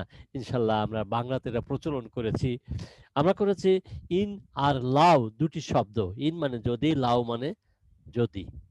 কোরআনের যদি, কিন্তু ইংরেজিতে একটাই ইফ, বাংলাতেও একটা যদি। কিন্তু লাউ যখন যদি দিয়ে কথা হয় তখন এমন একটা যদি যা হইবার বা ঘটিবার নহে। এইটাকে পার্থক্য করার জন্য আমরা একটা যদির উপর স্টার চিহ্ন দিয়ে, যেটা কখনো আগে ছিল না, এটা আমরা করার চেষ্টা করেছি। আল কোরআনের বিজ্ঞান ভিত্তিক আয়াতের প্রেক্ষাপটে নবনব বৈজ্ঞানিক আবিষ্কারের ব্যাখ্যা প্রদান, এটা তো আমরা এতক্ষণ শুনলাম যে কিছু জানতে পারলাম যে বৈজ্ঞানিক আবিষ্কারের ব্যাখ্যা প্রদানটা কোরআন বোঝার ক্ষেত্রে অনেকগুলো আয়াতের জন্য কি দরকার, এটা আমরা জানতে পারলাম। বাংলা ভাষায় প্রচলিত শব্দের গুরুত্বপূর্ণ পরিভাষাগুলো আমরা মর্ম এবং মর্মার্থ উল্লেখ করে একটা পরিভাষা কোষ দিয়েছি, আর দিয়েছি অনুসন্ধান পাঠকের সুবিধার্থে আল কোরআনে গুরুত্বপূর্ণ বিষয় ভিত্তিক সূচি প্রণয়ন। এটা আমরা নিজেরাই যে সব করেছি তা না, আমরা বিভিন্ন কোরআন শরীফ থেকে যা অ্যাভেলেবেল বাংলা এবং ইংরেজি থেকে নিয়ে আমরা এটা প্রণয়ন করেছি। আমরা তাজবিদটা সবসময় লাগে, শুদ্ধ করে কোরআন পড়া একটা অত্যন্ত জরুরি বিষয়। শুদ্ধ করে কোরআন না পড়লে অনেক সময় অর্থ বিকৃত হয়ে যায়। এই জন্যে সাধারণভাবে যে তাজবিদ না পড়লেই নয়, এটুকু আমরা এই কোরআনে দিয়ে দিয়েছি। আগ্রহীদের উৎসাহ প্রদানের লক্ষ্যে আমরা আল কোরআনের অর্থ শেখা ও বোঝার মর্মে একটা সহজ, আমরা অনেকে মনে করি হ্যাঁ এটা কি সম্ভব, আমরা বাঙালি, আমাদের মাতৃভাষা আরবি না, আমরা কি কোরআন বুঝতে পারবো? আল্লাহ বলেন আলাকাত ইয়াসসারনাল কোরআন আল যিকরি ফাহাল মিন মুদ্দাকির, আমি কোরআনকে বড় সহজ করে দিয়েছি, তোমাদের মধ্যে কেউ কি আছে এটা বুঝে নেওয়ার। এই মর্মে একটা আমরা দিয়েছি, আলেখ্য দিয়েছি, ইনশাল্লাহ আপনাদেরকে সহায়তা করবে। আধুনিক বাংলাতে যথাসম্ভব যে বাংলা একাডেমি যে অর্থ দিয়েছে এটা ব্যবহার করার চেষ্টা করেছি। আমরা সব ক্ষেত্রে হয়তো পারি নাই, সব ক্ষেত্রে সম্ভব হয় নাই, কিন্তু আমরা চেষ্টা করেছি। এ ছিল আমাদের অন্যান্য বৈশিষ্ট্য সময়ের কথা। আমরা এবার প্রচলিত অনুবাদে ভ্রান্তি নিরসনের কয়েকটা নমুনা একটু দেখিয়ে আমি কথা শেষ করব। আমরা প্রথম যে নমুনা দেখাচ্ছি এটা আপনারা সবাই ইনশাল্লাহ উপলব্ধি করবেন। একটি আয়াত, ৭৪ নম্বর আয়াত সূরা ফুরকানের। এই আয়াতটা এত বড় একটা আয়াত, প্রত্যেকটা মানুষ এটা মুখস্থ থাকা দরকার, কারণ নিজের পরিবারের জন্য আর সন্তানের জন্য এই আয়াতটা এর থেকে বড় দোয়া আর নাই। আল্লাযীনা ইয়াকুলুনা রব্বানা হাবলানা মিন আজওয়াজিনা ওয়া যুররিয়াতিনা কুররাতা আয়ুন ওয়াজআলনা লিল মুত্তাকিনা ইমামা। আমরা সাধারণত যে প্রচলিত যতগুলো তর্জমাতে ইংরেজি এবং বাংলা আমরা পাই, হে আমাদের রব, আমাদের জন্য এমন স্ত্রী আর সন্তান দান করুন যা আমাদের জন্য নয়ন প্রীতিকর হয়ে যায়। এই কথাটা যখন আমরা পড়ি প্রচলিত অনুবাদে, পুরুষেরা যখন পড়েন তখন তো ঠিক আছে, আমাদের স্ত্রীদের আর সন্তানদের এমন করে দিন যেন চক্ষু জুড়িয়ে যায়।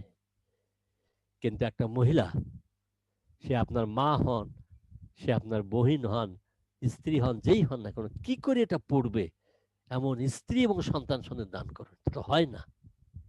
এই জিনিসটা ইদানিং কালে কিছু কিছু তর্জমা ব্যাখ্যা হলেও অধিকাংশ তর্জমাতে আমরা দেখেছি যে এটা ঠিক মতো হয় না। এখানে হবে, ইংরেজিতে হবে স্পাউস। কোরআনে স্ত্রী শব্দ ব্যবহার করা হয় না। আজওয়াজ মানে এখানে অনেকগুলো শব্দের মধ্যে একটা হবে স্পাউস। স্পাউসের কোনো বাংলা কিন্তু বাংলা একাডেমি এখনো নির্ণয় করেন নাই। স্পাউসের বাংলা থাকে স্বামী অথবা স্ত্রী, তিনটা শব্দ দিয়ে। আমাদের একটা শব্দ করতে হবে। আমরা এই জন্যে এমন জুড়ি সমূহ সন্তান দান করো।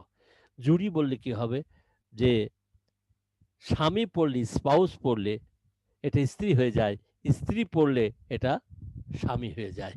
এইভাবে আমরা এই শব্দটা আমরা চয়েস করেছি, যেটা বাংলা একাডেমি এখন পর্যন্ত করে নাই, কোনো জায়গায় কেউ করে না। এটা আমরা নতুন করে করার চেষ্টা করেছি, ইনশাল্লাহ আপনাদের মন হরণ করতে পারবেন বলে আমরা আশা করি। আমরা দেখতে পাই দ্বিতীয় আর একটা অনুবাদ এসে, এখানে আমরা কিছুটা ব্যাখ্যা দিয়েছি যে আজওয়াজ শব্দের এক বছর কিন্তু জাউজ পুলিঙ্গ। আমরা অনেক শব্দ অর্থ আছে, স্বামী স্ত্রী, যুগল, জোড়, জুড়ি, সঙ্গী ইত্যাদি।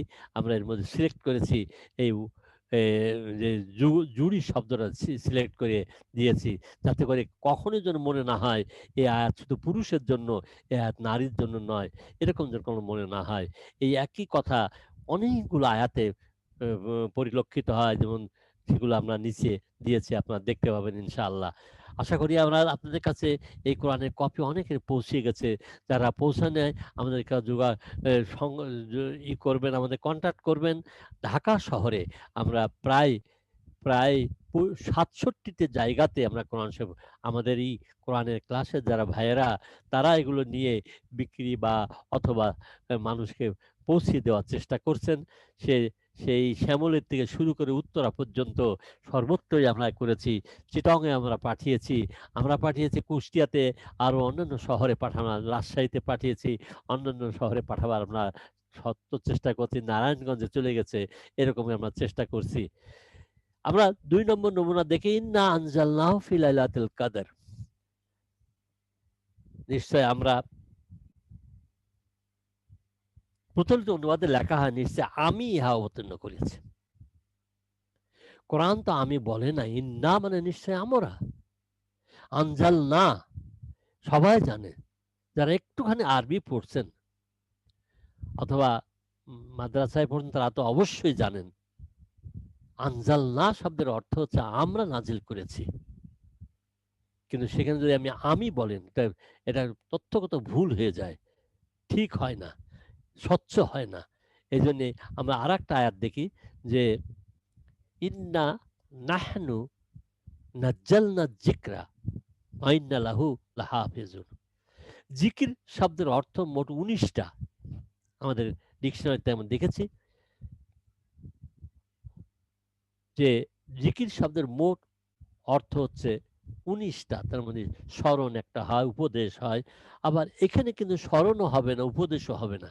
এখানে যে কোরআন, নাহানু নাজ্জালনা যিকরা, আমরা নিশ্চয়ই আমরাই জিকির বা কোরআন অবতীর্ণ করেছে এবং আমরাই ইহার নিশ্চিত সংরক্ষণ। কিন্তু এখানে আমি লেখা হয়েছে। এই আমি লেখাটা অবশ্য শাব্দিকভাবে এটা নিতান্তই ভুল, এটা আমাদের মনে রাখতেই হবে।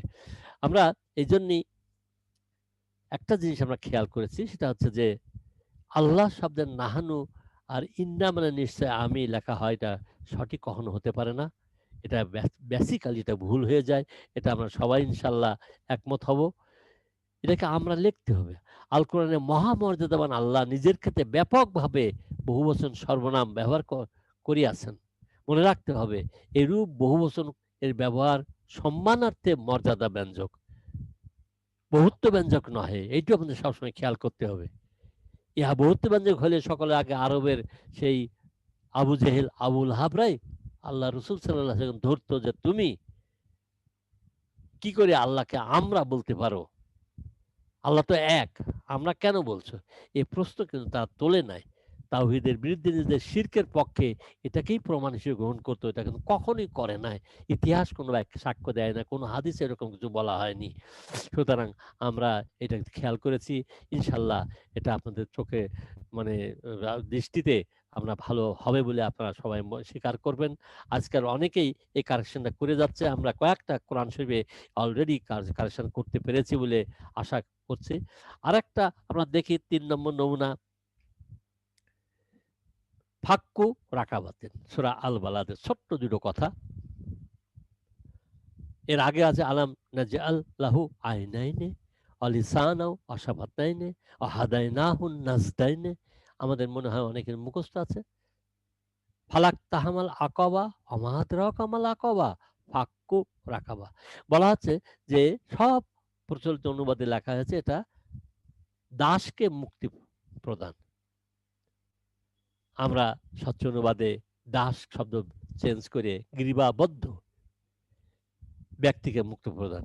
এই শব্দটা লিখতে যে বেশ কষ্ট পেতে হয়েছে। আমাদের সিনিয়র প্রফেসর আজহার সাহেব, উনি অনেক চিন্তা ভাবনা করে এই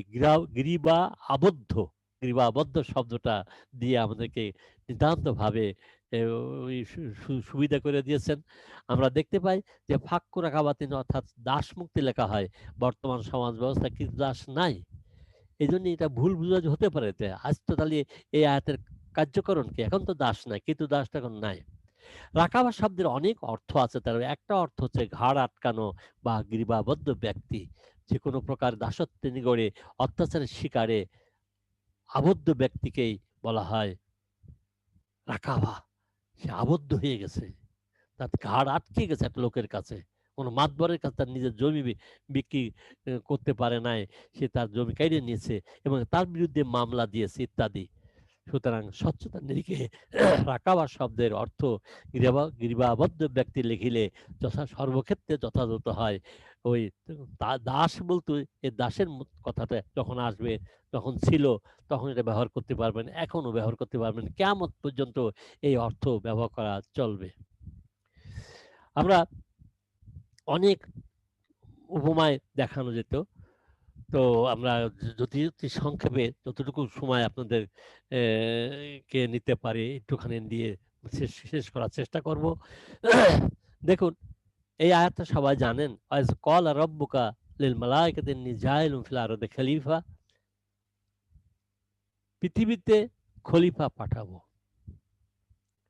লেখা হলো প্রতিনিধি। কার প্রতিনিধি? মানুষ কখনো আল্লাহর প্রতিনিধি হতে পারে না, ইট ইজ ইম্পসিবল, কিন্তু লেখা হয়েছে। এই শব্দটা প্রতিনিধি, যদিও খলিফা শব্দের একটা অর্থ প্রতিনিধি হয়। আপনারা জানেন হযরত মুহাম্মদ সাল্লাল্লাহু আলাইহি সাল্লামকে কখনই আল্লাহ তাআলা খলিফাতুল্লাহ বলেন নাই। হযরত ওমর রাদিয়াল্লাহু খলিফা ছিলেন, তিনি ছিলেন খলিফাতুল মুমিনিন, মোমেনদের খলিফা ছিলেন, শাসক প্রশাসক হিসেবে। উনি আল্লাহর প্রতিনিধি কেউ নয়। আল্লাহর প্রতিনিধি হতে হলে হজরত মোহাম্মদ মুস্তফা সাল্লাল্লাহু আলাইহি সাল্লামকেই প্রথম হতে হতো। আল্লাহর প্রতিনিধি বললেই কিন্তু এটা শিরকের মধ্যে চলে যায়। এই জন্যে আমরা এটাকে অন্য একটা শব্দে দিয়েছি এই শিরক থেকে বাঁচার জন্য। আপনারা দেখতে পাচ্ছেন যে দুনিয়ার প্রতিনিধি অনেকগুলো আয়াতে আমরা পাবো, খালাফা এল আর্দ, আর আরেকটা পাবো খালাফায়েল আর্দ এখানে আছে। আবার আরেকটা জায়গায় আমরা পাবো যে খালাইফা ফিল আর্দ, খলিফার দুটো বহুবচন।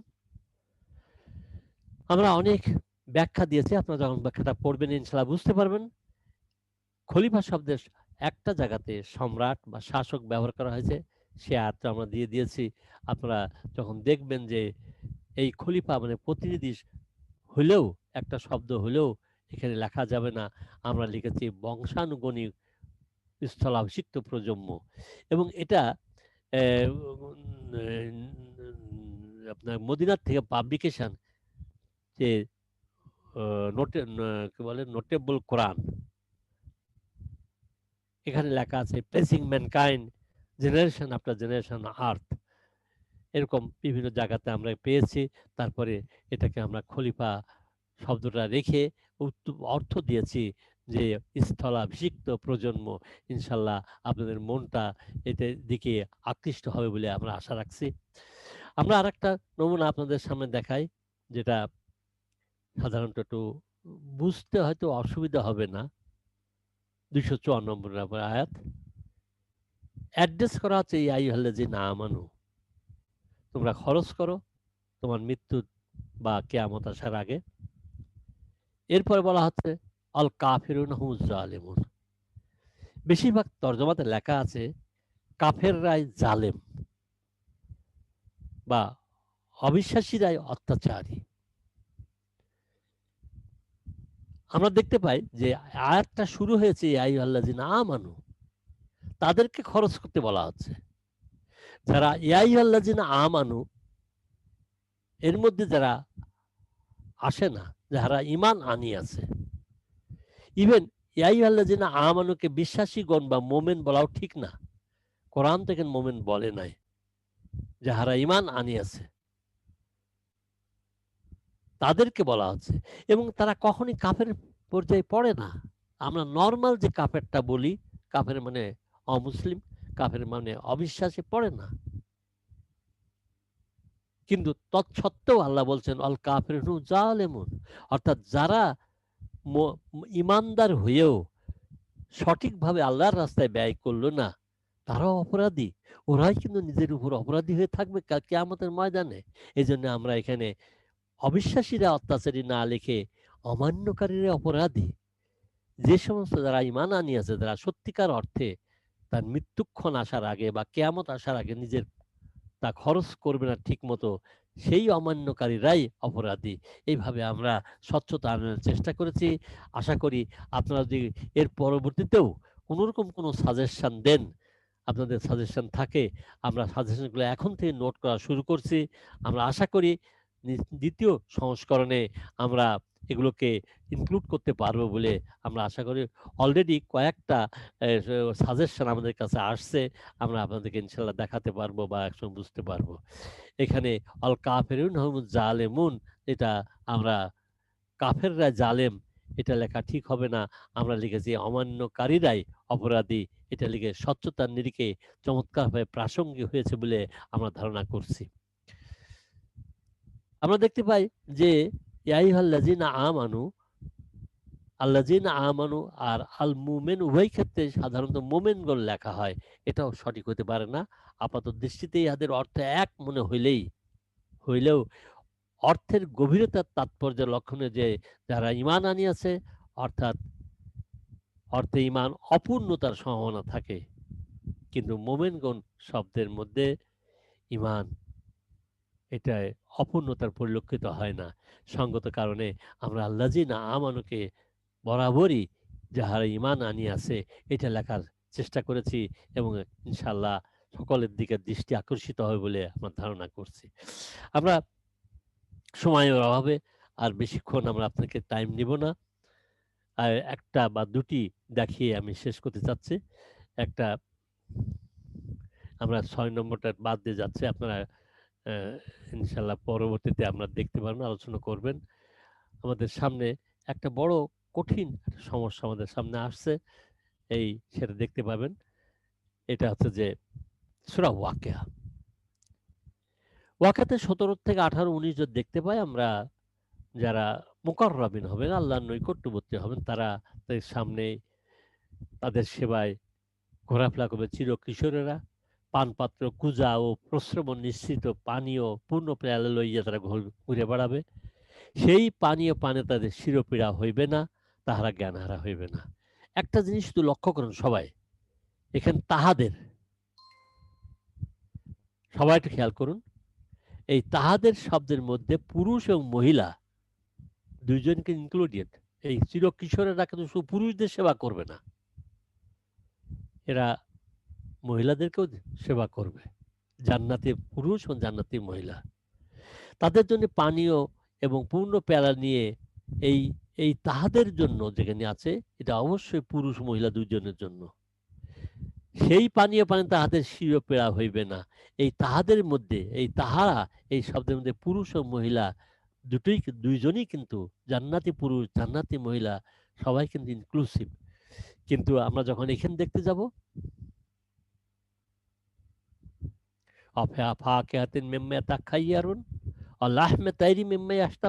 এখানে আমরা দেখব যে তাহাদের জন্য পছন্দ ফলমূল ও ইস্পিত পাখির গোশত থাকবে।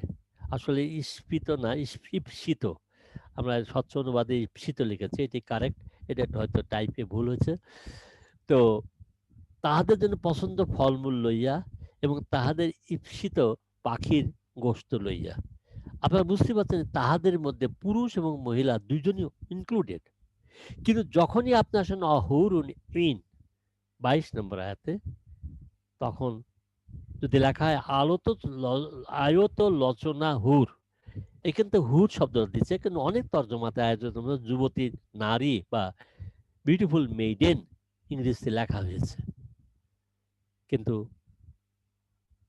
এখানে এসে হয়ে গেল শুধু পুরুষদের জন্য। না, আগে তো সব কয়টা আয়াত ছিল পুরুষ ও মহিলা দুদের জন্য। অতএব 22 নম্বর আয়াতে অবশ্যই পুরুষ ও মহিলা দুজনকে ইনক্লুড করতে হবে। এটা আপনারা আশা করি চিন্তা করলে আপনারা সবাই বুঝতে পারবেন। সেই মর্মে আমরা এই ব্যাখ্যাটা আপনাদের সামনে দিয়েছি ইনশাল্লাহ। যে বিউটিফুল মেল লিখলে হবে না, হুরের এক বচন হচ্ছে আহওয়ার, যেটা পুলিঙ্গ, আর হাওরাউ, যা স্ত্রীলিঙ্গ। এই দুটো যদি ধরেন তাহলে আমরা এর ইন শব্দের অর্থ হুরুন ইন ইংরেজিতে হয় intensely white and deep black eyed, অতীব শুভ্র কৃষ্ণ চক্ষু বিশিষ্ট, অর্থাৎ পরম সুন্দর। এই অর্থ আমাদেরকে নিতে হবে। আমরা সেই জন্য লিখেছি স্প্লেন্ডিড অ্যান্ড পিওর কম্পেনিয়ন, অর্থাৎ আকর্ষণীয় পবিত্র সঙ্গী বিন্দু লিখলে এটা পুরুষের জন্য। অনেক পুরুষ জান্নাতে যাবেন যাদের স্ত্রীরা জান্নাতে যাবে না, অনেক স্ত্রী জান্নাতে যাবেন তাদের পুরুষ স্বামী বা পুরুষ তাদের জান্নাতে যাবে না। দুই ক্ষেত্রে আকর্ষণীয় পবিত্র সঙ্গী লিখলে এটাই স্বচ্ছ হয় বলে আমরা চিন্তা করেছি। আশা করি আপনাদের সকলের মনটা এর প্রতি আকৃষ্ট হবে বলে আমরা চিন্তা করছি। আরেকটা কথা দিয়েই আমি শেষ করতে চাচ্ছি। এটা একটা বড় সাংঘাতিক কঠিন, এটা একটা আমার কাছে মনে হয় যে একটু বড় রকমের ষড়যন্ত্র অবস্থায় পড়ে গেছি আমরা। সূরা তাওবার এই 32 নম্বর আয়াতে দেখবেন যে প্রচলিত অনুবাদে লেখা আছে যে তাহারা এরূপ চায় যে আল্লাহ নূরকে নিজেদের মুখের ফুৎকার দিয়ে নিবে দিতে, অথচ আল্লাহ স্বীয় নূরকে দিন ইসলামকে পূর্ণত্বে পৌঁছানো ব্যতীত নিরস্ত হবেন না, যদিও কাফেররা অপ্রীতিকরই মনে করে। এটা কিন্তু মোটামুটি কাছাকাছি আছে, আমরা খুব চেঞ্জ করি নাই। তাদের মুখের ফুৎকারে আল্লাহ জ্যোতি নির্বাপিত করতে চাহে, কিন্তু আল্লাহ তাদের জ্যোতির পূর্ণতা ব্যতীত কোনো কিছু চাহেন না। মুখের ফুৎকার বলতে কিন্তু এখন আর মুখের ফু দিয়ে কি বলে মাইক দিয়ে ঘোষণা করা এটা মিন করে না।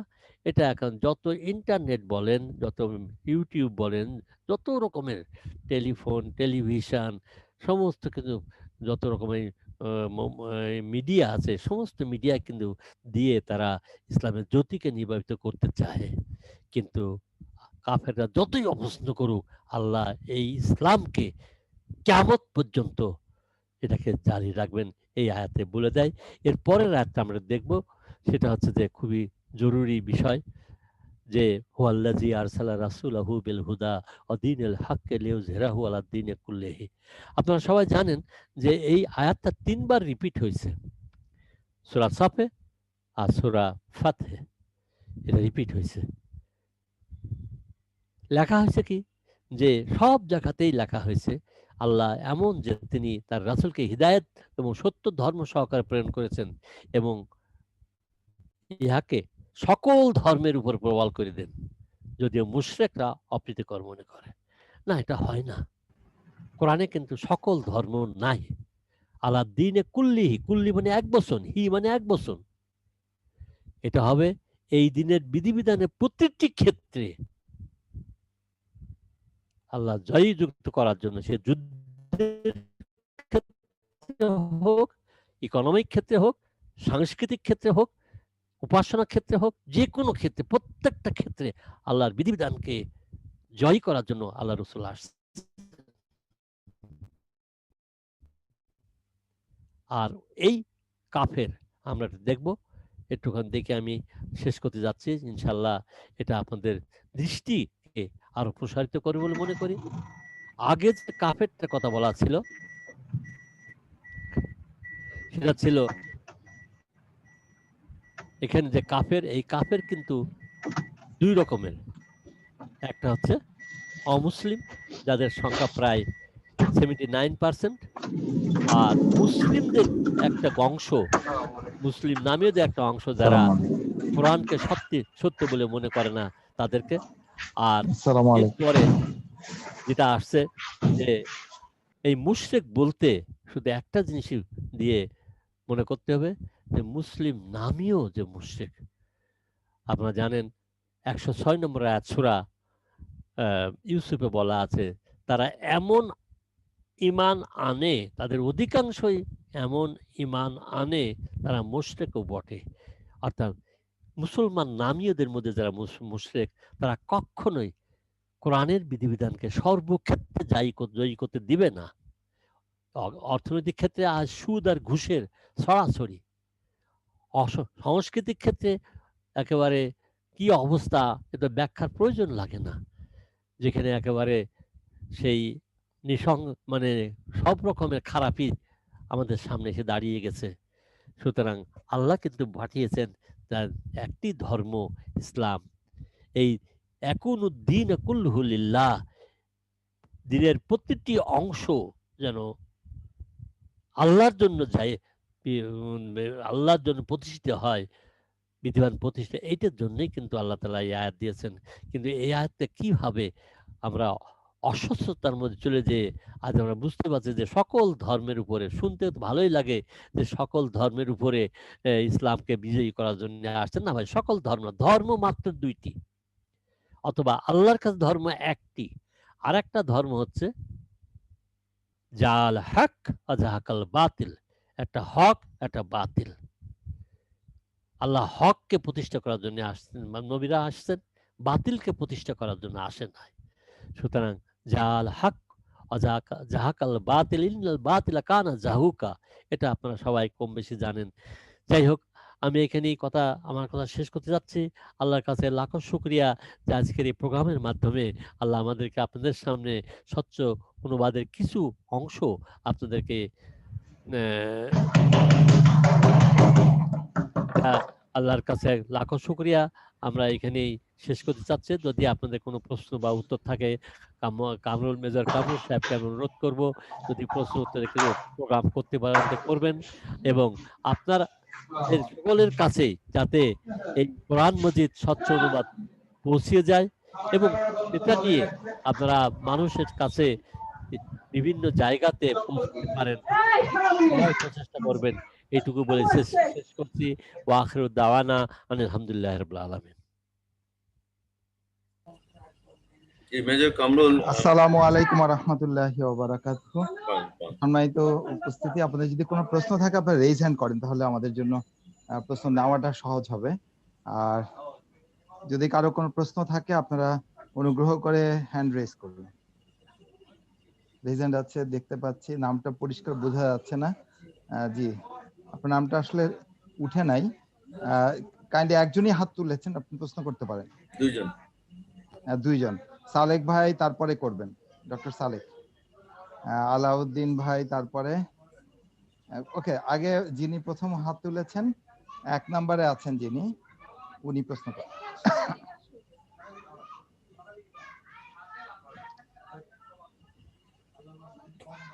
জি, আমার শুনতে পাচ্ছেন আমার কথা? জি, শুনতে পাচ্ছি। আসসালামু আলাইকুম ওয়া রাহমাতুল্লাহ। জি জি, প্রশ্নটা করতে পারেন। জি, আজকের আলোচনার পুরো পর্বটা আমরা কি মানে রিপিট করতে পারি, মানে আমরা কি কোথাও আবার দেখতে পারি, এরকম কোনো ইনশাআল্লাহ সুযোগ আপনারা আছে কি? আবার হয়তোবা এই আলোচনাটা হবে, এটা রেকর্ড করা আছে। তো যদি আপনারা শুনতে চান তাহলে রেকর্ডটা আমরা আপনাদের কাছে পৌঁছে দিতে পারবো। আমাদের ক্লাস, যদি আপনি আমাদের ক্লাস স্টুডেন্ট হন, academy of Quran studies student হন, আমাদের কাছে পাবেন, অথবা স্যার দাওয়াত হলে স্যারের কাছ থেকে পাবেন। আর যদি কোনো প্রশ্ন থাকে, এটা ইনশাআল্লাহ আবার যখন প্রশ্ন এই ধরনের আলোচনা হবে, আমরা হয়তো আরো কয়েকটা আলোচনা রাখবো। কারণ একটা বই, আমাদের তো আসলে কোনো নামকরা পাবলিকেশনও নাই, তো স্বাভাবিকভাবে এই বইটা মার্কেটিং এর জন্য আপনারাই কাজ করবেন। সে কারণে আপনারা যদি চান যে আরেকটা আলোচনা, আমরা ইনশাআল্লাহ ব্যবস্থা করব ইনশাআল্লাহ।